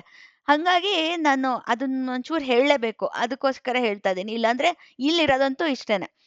ಇದಕ್ಕಿನ್ನ ಜಾಸ್ತಿ ಅವ್ರವ್ರಿಗೆ ಬಿಟ್ಟಿದ್ದು ಅಂತ ಬಿಟ್ಬಿಟ್ಟಿದ್ದಾರೆ ಅಂತ ನಾನು ಅನ್ಕೊಳ್ಳೋದು. ಹೀಗೆ ಹೆಂಗೆ ಇದು ಅಂತ ಹೇಳ್ಬಿಟ್ಟು ಇವರು ಮುಂದೆ ಇವ್ರು ಶಂಕರ ಭಟ್ರು ಕೂಡ ಕೇಳ್ತಾರೆ. ಒಬ್ಬನೇ ಗಂಡ ಇರ್ಬೇಕಲ್ವಾ ಸ್ತ್ರೀಗೆ, ಹಾಗೆ ಪುರುಷನಿಗೆ ಒಬ್ಳೇ ಪತ್ನಿ ಇರ್ಬೇಕಲ್ವಾ? ಮತ್ತೆ ಈ ಬಹುಪತ್ನಿತ್ವವಾಗ್ಲಿ ಅಥವಾ ಭರ್ತೃತ್ವವಾಗ್ಲಿ ನಿಂದನೀಯವಲ್ವಾ? ಇದೆಲ್ಲ ಹೇಗಾಗುತ್ತೆ ಅಂತ ಅವರು ಪ್ರಶ್ನೆ ಮಾಡ್ತಾರೆ. ಅದಕ್ಕೆ ಅವರು ಉತ್ತರನೂ ಕೊಡ್ತಾರೆ ಮುಂದಕ್ಕೆ. ಆದ್ರೆ ಅದೊಂಚೂರು ಹೇಳ್ಬಿಟ್ಟು ಇವತ್ತು ಮುಗಿಸ್ತೀನಿ, ಅದನ್ನ ಮುಂದಿನ ವಾರಕ್ಕೆ ಇಟ್ಕೊಳ್ಳೋಣ. ಅಲ್ಲಿ ಏನ್ ಹೇಳುತ್ತೆ ಆ ಫೋಕ್ ಟೇಲ್ ಅಂದ್ರೆ, ಆ ಈಗೇನು ವಾಲಿಯ ಪತ್ನಿಯಾಗಿ ಅಂಗದನಿಗೆ ಜನ್ಮ ನೀಡಿದ್ಲಲ್ಲ, ಆ ಪುರುಷನಾಗಿದ್ದ ಒಂದು ಜನ್ಮದಲ್ಲಿ ಪುರುಷನಾಗಿದ್ದ, ಏನನ್ಬೇಕು, ಒಂದು ವ್ಯಕ್ತಿ ಅಂತ ಕರೆಯೋಣ. ಆ ವ್ಯಕ್ತಿ ಸ್ತ್ರೀಯಾಗಿ ಆ ಆ ಆ ಮಹಿಳೆಯರು ಅಂದ್ರೆ ಅವನ ಹೆಂಡತಿಯರೆಲ್ಲರೂ ಪುರುಷರಾಗಿ ಹುಟ್ಟಿದ್ರು. ವಾಲಿ, ರಾವಣ ಮತ್ತೆ ವಿಭೀಷಣ ಅಂತ. ಆ ವಾಲಿಯ ಪತ್ನಿ ಆಗಿದ್ಲಲ್ಲ, ಆಕೆ ಅಂಗದನಿಗೆ ಜನ್ಮ ಕೊಟ್ಟ ನಂತರ ರಾವಣನಿಗೆ ಆಕೆ ಮೇಲೆ, ಈಗ ರಾವಣನಿಗೇನು ಅಂದ್ರೆ ಯಾರ ಪತ್ನಿನಾರು ಆಗಿರ್ಲಿ, ಅದು ಗೊತ್ತೇ ಇದೆ. ಸೀತಾದೇವಿ ಕೂಡ ಅಪಹರಣ ಮಾಡಿದ್ದು ನಮಗೆ ಗೊತ್ತೇ ಇದೆ. ಯಾರ ಪತ್ನಿ ಆದ್ರೂ ಕೂಡ ಚೆನ್ನಾಗಿರೋದೆಲ್ಲ ನನಗೆ ಬೇಕು ಅನ್ನೋ ಒಂದು ಅವನಿಗೆ ಬುದ್ಧಿ ಬಂದ್ಬಿಟ್ಟಿರುತ್ತೆ. ಅವನಿಗೆ ಎಲ್ಲಿ ಚೆನ್ನಾಗಿರೋದು ನೋಡಿದ್ರು ನನ್ಗೆ it has to be mine. ನನ್ಗೆ ಆಗ್ಲೇ ಬಿಡ್ಬೇಕದು. ಯಾಕೆಂದ್ರೆ ನಾನು ಒಡೆಯ. ನಾನು ಮೂರು ಲೋಕದ ಒಡೆಯ. ನಂದಾಗ್ಬಿಡ್ಬೇಕದು. ನನಗೆ ಆ ರೈಟ್ಸ್ ಇದೆ, ತಗೊಳ್ಳೋಂಥ ರೈಟ್ಸ್ ಇದೆ ಅಂತ ಭಾವಿಸ್ತಾನೆ ಅವನು. ಹಾಗಾಗಿ ಆ ವಾಲಿಯ ಪತ್ನಿ ನೋಡಿದಾಗ ಅವನಿಗೆ ಅವಳು ತುಂಬಾ ರೂಪವತಿ ಆಗಿರ್ತಾಳೆ. ಅವಳ ಮೇಲೆ ಮೋಹ ಬಂದ್ಬಿಟ್ಟು ನನಗೆ ನಂದಾಗ್ಬೇಕದು ಅಂತ. ಅವನು ತುಂಬಾ ಅದಕ್ಕೆ ಇದು ಮಾಡ್ತಾನೆ. ಬಟ್ ಅದು ಆಗೋದಿಲ್ಲ. ವಾಲಿ ಕೂಡ ಅಷ್ಟೇ ಶಕ್ತಿಶಾಲಿಯಾಗೂ ಇರ್ತಾನೆ. ಅಷ್ಟೇ ಅವನು ಕೂಡ ಅವನನ್ನ ಸೋಲ್ಸೋದು ಅನ್ನೋದು ಅದು ಸುಲಭ ಆಗಿರೋದೇ ಇಲ್ಲ. ಹಾಗೆಲ್ಲ ಅಷ್ಟು ಸುಲಭವಾಗಿ ಇದು ಅಲ್ಲ. ಹಾಗಾಗಿ ಇವ್ರಿಗೆ ತುಂಬಾ ಇವರಿಬ್ಬರ ನಡುವೆ ತುಂಬಾ ಯುದ್ಧ ಅಂದ್ರೆ ಒಂಥರ ಬಗೆಹರಿಯದ ಕಗ್ಗಂಟು. ಇತ್ಲ ಕಡೆ ಈ ಈ ವಾಲಿ ನನಗ್ ಬೇಕು ಅಂತ, ಅತ್ಲ ಕಡೆ ನನಗ್ ಬೇಕು ಅಂತ ರಾವಣ. ಒಂದ್ ರೀತಿ ಇದೇನಾಗ್ಬಿಡುತ್ತೆ ಅಂದ್ರೆ ಕಡೆಗೆ ಆ ಆಕೆ ಏನು ವಾಲಿಯ ಪತ್ನಿ ಏನಾಗಿರ್ತಾಳೆ ಆಕೆ, ಆಕೆಗೆ ಒಂದ್ ರೀತಿ ಆ ಒಂಥರ ಅತ್ಲಗೂ ಇಲ್ಲ ಇತ್ಲಗೂ ಇಲ್ಲ ಅನ್ನೋ ಸ್ಥಿತಿಗೆ ಬಂದು ನಿಂತು ಬಿಡ್ತಾಳಂತೆ. ಅಂಗದನ ಜನ್ಮ ಇನ್ನೂ ಆಗಿರೋದಿಲ್ಲ ಆಗ. ಆ ಫೋಕ್ ಟೇಲ್ ಪ್ರಕಾರ ಅದ್ ಹೇಳದ್ ನಾನು ಹೇಳ್ತಾ ಇದ್ದೀನಿ. ಅಂಗದನ ಜನ್ಮ ಆಗಿರೋದಿಲ್ಲ. ಆದ್ರೆ ಆಗ ಆ ಒಂದು ಇಕ್ಕಟ್ಟಿನ ಸ್ಥಿತಿಯಲ್ಲಿ ಆಕೆ ನಿಂತು ಬಿಡ್ತಾಳೆ ಮಧ್ಯದಲ್ಲಿ ಅಂತ. ಆಗ ಅದಕ್ಕೆ ಪರಿಹಾರಾರ್ಥವಾಗಿ ಅದು ನಿಜವಾದ ಕಥೆಲಿ ಹೆಂಗ್ ಬರುತ್ತೆ ಅಂದ್ರೆ, ಒಂದ್ ರೀತಿ ಆ ಕಡೆ ಒಬ್ರು ಈ ಕಡೆ ಒಬ್ರು ಆಕೆನ ಎಳೆದ್ಬಿಟ್ಟು 2 ಭಾಗ ಮಾಡಿಬಿಟ್ರು. ಅವಾಗ ಅಂಗದ ಜನಿಸ್ದ ಅಂತ ಬರುತ್ತೆ. ಆಕೆನ ಮತ್ತೆ ಋಷಿಗಳು ಆಕೆನ ರೀಫಾರ್ಮ್ ಮಾಡಿದ್ರು. ಆಕೆನ ಬದಲಾಯಿಸಿ ಆಕೆ ಅವಾಗ ಮಂಡೋದರಿಯಾಗಿ ರಾವಣನ ಪತ್ನಿ ಆದ್ಲು ಅಂತ ನಿಜವಾಗ್ಲೂ ಬರೋದು. ಅದೇನು 2 ಭಾಗ ಮಾಡಿದ್ರು ಅಂತ ಬರೋದನ್ನ ಹೇಗೆ ಅರ್ಥ ಮಾಡ್ಕೋಬೇಕು ನಾವು ಅನ್ನೋದು ಒಂಚೂರು ಯೋಚನೆ ಮಾಡಿದಾಗ, ಅಂದ್ರೆ ಯಾಕೆ ಮನಸ್ಥಿತಿ ಇಬ್ಬಾಗ ಆಗೋಯ್ತು. ಒಂದ್ ರೀತಿ ಈ ಕಡೆನೂ ಇಲ್ಲ ಆ ಕಡೆನೂ ಇಲ್ಲ ಆಗಿ ಆಕೆ ಸಂಪೂರ್ಣ ಅಂದ್ರೆ ರಾವಣ ಆ ಋಷಿಗಳಲ್ಲೂ ಕೂಡ ಹೋಗಿ ಕೇಳ್ತಾನಂತೆ. ಅಂದ್ರೆ ನನಗ್ ಬೇಕೇ ಬೇಕು ಅವಳು. ಒಂದ್ ರೀತಿ ನೀವು ಏನಾದ್ರೂ ಮಾಡಿ ಆ ರೀತಿ ಒಂದು ಅವನಿಗೆ ಆ ಫೋರ್ಸ್ ಅವಳು ಬೇಕೇ ಬೇಕು ಅಂತ. ಆಗ ಆ ಅವಳಿಗೆ ಸಂಪೂರ್ಣ ಅವಳ ಜೀವ ಕಣಗಳು ಕಣಕಣಗಳು ಕೂಡ ಪರಿವರ್ತನೆ ಆಗಿ ನಂತರ ಆಕೆ ಮಂಡೋದರಿ ಆಗಿದ್ದು. ಅದರಿಂದ ವಾಲಿ ಪತ್ನಿ ಮಂಡೋದರಿನ ಅಂದ್ರೆ ಅಲ್ಲ. ವಾಲಿ ಪತ್ನಿ ಆಗಿದ್ದವಳು ಆ ಜೀವಕಣಗಳು ಸಂಪೂರ್ಣ ಆತ್ಮ ಅದೇ. ಆತ್ಮ ಅದೇ. ಆದ್ರೆ ಪರಿವರ್ತನೆ ಹೊಂದಿ ರಾವಣನ ಪತ್ನಿ ಆದ್ಲು ಆಕೆ.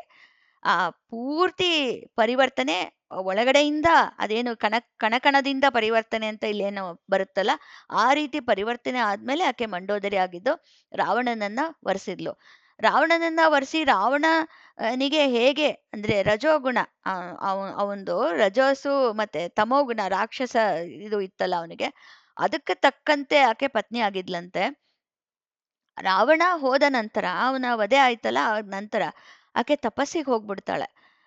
ಅದು ಏನೋ ಒಂದು ಕಲ್ಚರ್ ಅವ್ರದ್ದು.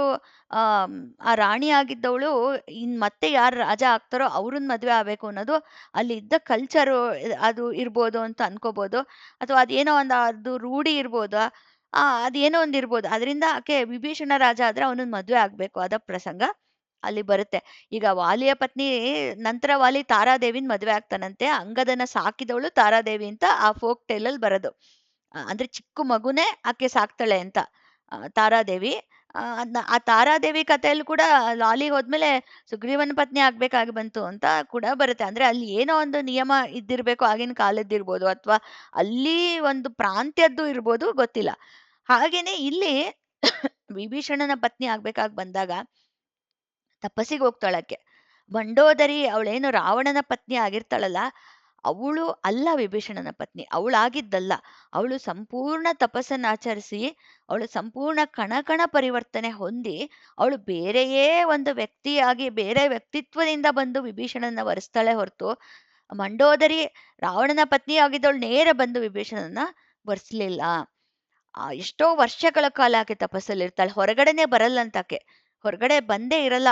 ಆ ಕೋಣೆ ಒಳಗಡೆನೆ ಇರ್ತಾಳಂತಾಕೆ. ಹೊರಗಡೆ ಬರದೆ ಸಾಕಷ್ಟು ತಪಸ್ಸನ್ನ ಪ್ರತಿ ಅವಳ್ದು ಏನು ಒಳಗಡೆ ಇದೆ ಆ ರಾವಣನ ಸಂಬಂಧಪಟ್ಟ ಏನೇನಿದೆ ಕಣಕಣವೂ ಆಕೆ ಪರಿವರ್ತನೆ ಪರಿವರ್ತನೆ ಪರಿವರ್ತನೆ ಮಾಡಿ ಮಾಡಿ ವಿಭೀಷಣ ಸಾತ್ವಿಕ ಸ್ವಭಾವದವನು. ರಜೋ ತಮ ಗುಣಗಳಿಗೆ ಏನು ಆಕೆ ಹೊಂದಿಕೆ ಆಗಿತ್ತು ಅದನ್ನೆಲ್ಲ ಆಕೆ ಸಾತ್ವಿಕವಾಗಿ ಸಾತ್ವಿಕತನಕ್ಕೆ ತನ್ನನ್ನ ಸಂಪೂರ್ಣ ಕಣಕಣದಿಂದ ಪರಿವರ್ತನೆ ಮಾಡ್ಕೊಂಡು ಬಂದು ಆಕೆ ಬೇರೆ ವ್ಯಕ್ತಿನೇ ಆಗಿ ವಿಭೀಷಣನನ್ನ ವರಿಸಿದ್ದಂತೆ. ಆದ್ದರಿಂದ ಆಕೆ ಮಹಾಪತಿವ್ರತೆ. ಆಕೆ ಕೂಡ ಪತಿವ್ರತೆ. ಆಕೆನ ಪತಿವ್ರತೆ ಅಂತ ಅಲ್ಲ ಅಂತ ಹೇಳಕ್ ನೋಡಿ ಹೆಂಗಿದೆ ಇದು. ಅಂದ್ರೆ ಆ ಓನ್ಲಿ ಭೌತಿಕವಾಗಿ ನಾವು ಒಂದು ಭೌತಿಕ ದೃಷ್ಟಿಕೋನದಿಂದ ಇವರು ಅಂದ್ರೆ ಹಿಂಗೆ ಅಂತ ನಾವು ನೋಡ್ಬಿಡ್ತೀವಲ್ಲ, ಹಂಗಲ್ಲ ಅದು. ಅಂದ್ರೆ ಆಕೆ ವ್ಯಕ್ತಿತ್ವ ಅದೇ, ರೂಪ ಅದೇ ಇರ್ಬೋದು, ರೂಪ ಅದೇನೆ, ರೂಪ ಏನು ಹೊರಗಡೆಯಿಂದ ಸಂಪೂರ್ಣ ಬದಲಾವಣೆ ಆಗೋಗ್ಬಿಡ್ತು ಅಂತ ಹೇಳೋದಕ್ಕಾಗಲ್ಲ. ಆ ಅದು ಸ್ವಲ್ಪ ಮಟ್ಟಿಗೆ ರೂಪವು ಕೂಡ ಬದಲಾವಣೆ ಆಗಬಹುದು, ಆಗೋ ಒಂದು ಇದಿದೆ, ಆಗತ್ತೆ. ಆದ್ರೂ ಕೂಡ ಒಳಗಡೆಯಿಂದ ಆಕೆ ಬೇರೆನೇ ವ್ಯಕ್ತಿಯಾಗಿ ಬಂದು ವಿಭೀಷಣನನ್ನ ವರ್ಸಿದ್ಲು. ಆದ್ರಿಂದ ಆಕೆ ಕೂಡ ಪತಿವ್ರತೆ. ಪತಿವ್ರತೆ 5 ಜನ ಪತಿವ್ರತೆಯರಲ್ಲಿ ಆಕೆ ಹೆಸರು ಕೂಡ ಇದೆ. ಅಹಲ್ಯ, ದ್ರೌಪದಿ, ಸೀತಾ, ತಾರಾ, ಮಂಡೋದರಿ ತಥಾ ಪಂಚಕನ್ಯಾ ಸ್ಮರೇ ನಿತ್ಯಂ ಮಹಾಪಾತಕ ನಾಶನಂ ಅಂತ ಅದರ ಒಂದು ವಿವರಣೆ, ಅವ್ರು ಹೇಗೆ ಪತಿವ್ರತೆಯರು ಅಂತ. ಈಗ ಮತ್ತೆ ಮುಂದಕ್ಕೆ ಇನ್ನೂ ಇದು ಯಾಕೆ ಹಿಂಗೆ ಒಬ್ಬರನ್ನೇ ವರಿಸ್ಬೇಕಲ್ವಾ ಅಂತ ಕೇಳೋ ಶಂಕರ್ ಭಟ್ರು ಕೇಳೋ ಪ್ರಶ್ನೆಗೆ, ಕರ್ಮ ಚಕ್ರ ಹೇಗೆ, ಅದು ಹೇಗೆ ಬಹಳ ಜನನ ವರ್ಸಿದ್ರೆ ಅದು ಹೇಗಾಗುತ್ತೆ ಮುಂದೆ, ಮುಂದಿನ ಜನ್ಮದಲ್ಲಿ ಏನೇನಾಗುತ್ತೆ, ಕರ್ಮ ಅನ್ನೋದು ಯಾವ ರೀತಿ ಸುತ್ತಕೊಳ್ಳುತ್ತೆ, ಯಾವ ರೀತಿ ಬರುತ್ತೆ, ಇದೆಲ್ಲ ವಿಚಾರವನ್ನ ವಿಶದವಾಗಿ ಕರ್ಮಚಕ್ರ ಪರಿಣಾಮ ಅಂತ ಮುಂದಿನ ಇದೇ ಅಧ್ಯಾಯದಲ್ಲಿ ಮುಂದೆ ಅದನ್ನ ಮುಂದಿನ ವಾರ ನೋಡೋಣ. ಹಾಗೇನೆ ವಿದ್ಯಾರಣ್ಯರ ಆವಿರ್ಭಾವ ಇದೆ, ಅದು ಇದಿಷ್ಟು ಮುಂದಿನ ಒಂದು ವಾರದಲ್ಲಿ ನಾವು 8ನೇ ಅಧ್ಯಾಯನ ಮುಕ್ತಾಯ ಮಾಡೋಣ. ಇದಷ್ಟು ನೋಡಿ ಅಂತ ಹೇಳ್ತಾ ಇವತ್ತು ಒಂದು ಸತ್ಸಂಗವನ್ನ ನಾನು ಶ್ರೀಪಾದವರ ಸ್ಮರಣೆಯೊಂದಿಗೆ ಮುಕ್ತಾಯ ಮಾಡ್ತೀನಿ. ತಮ್ಮೆಲ್ಲರಿಗೂ ನಾನು ತುಂಬು ಹೃದಯದ ಧನ್ಯವಾದಗಳನ್ನ, ನಮಸ್ಕಾರಗಳನ್ನ ಸಲ್ಲಿಸ್ತಾ ಇದ್ದೇನೆ. ದಿಗಂಬರ ಗುರು ದಿಗಂಬರ ಶ್ರೀಪಾದವಲ್ಲಭ ದಿಗಂಬರ, ದಿಗಂಬರ ಗುರು ದಿಗಂಬರ ಶ್ರೀಪಾದವಲ್ಲಭ ದಿಗಂಬರ, ದಿಗಂಬರ ಗುರು ದಿಗಂಬರ ಶ್ರೀಪಾದವಲ್ಲಭ ದಿಗಂಬರ, ದಿಗಂಬರ ಗುರು ದಿಗಂಬರ ಶ್ರೀಪಾದವಲ್ಲಭ ದಿಗಂಬರ, ಶ್ರೀಪಾದವಲ್ಲಭ ದಿಗಂಬರ, ಶ್ರೀಪಾದವಲ್ಲಭ ದಿಗಂಬರ. ಸರ್ವೇ ಜನಾಃ ಸುಖಿನೋ ಭವಂತು, ಸರ್ವೇ ಸಂತು ನಿರಾಮಯಾಃ, ಸರ್ವೇ ಭದ್ರಾಣಿ ಪಶ್ಯಂತು, ಮಾ ಕಶ್ಚಿತ್ ದುಃಖಭಾಗ್ ಭವೇತ್. ಓಂ ಶಾಂತಿ ಶಾಂತಿ ಶಾಂತಿ. ಗುರುದೇವ ದತ್ತ. ಜೈ ಶಂಕರಲಿಂಗ. ನಮಸ್ತೆ. ಜೈ ಶಂಕರಲಿಂಗ. ಜೈ ಶಂಕರಲಿಂಗ.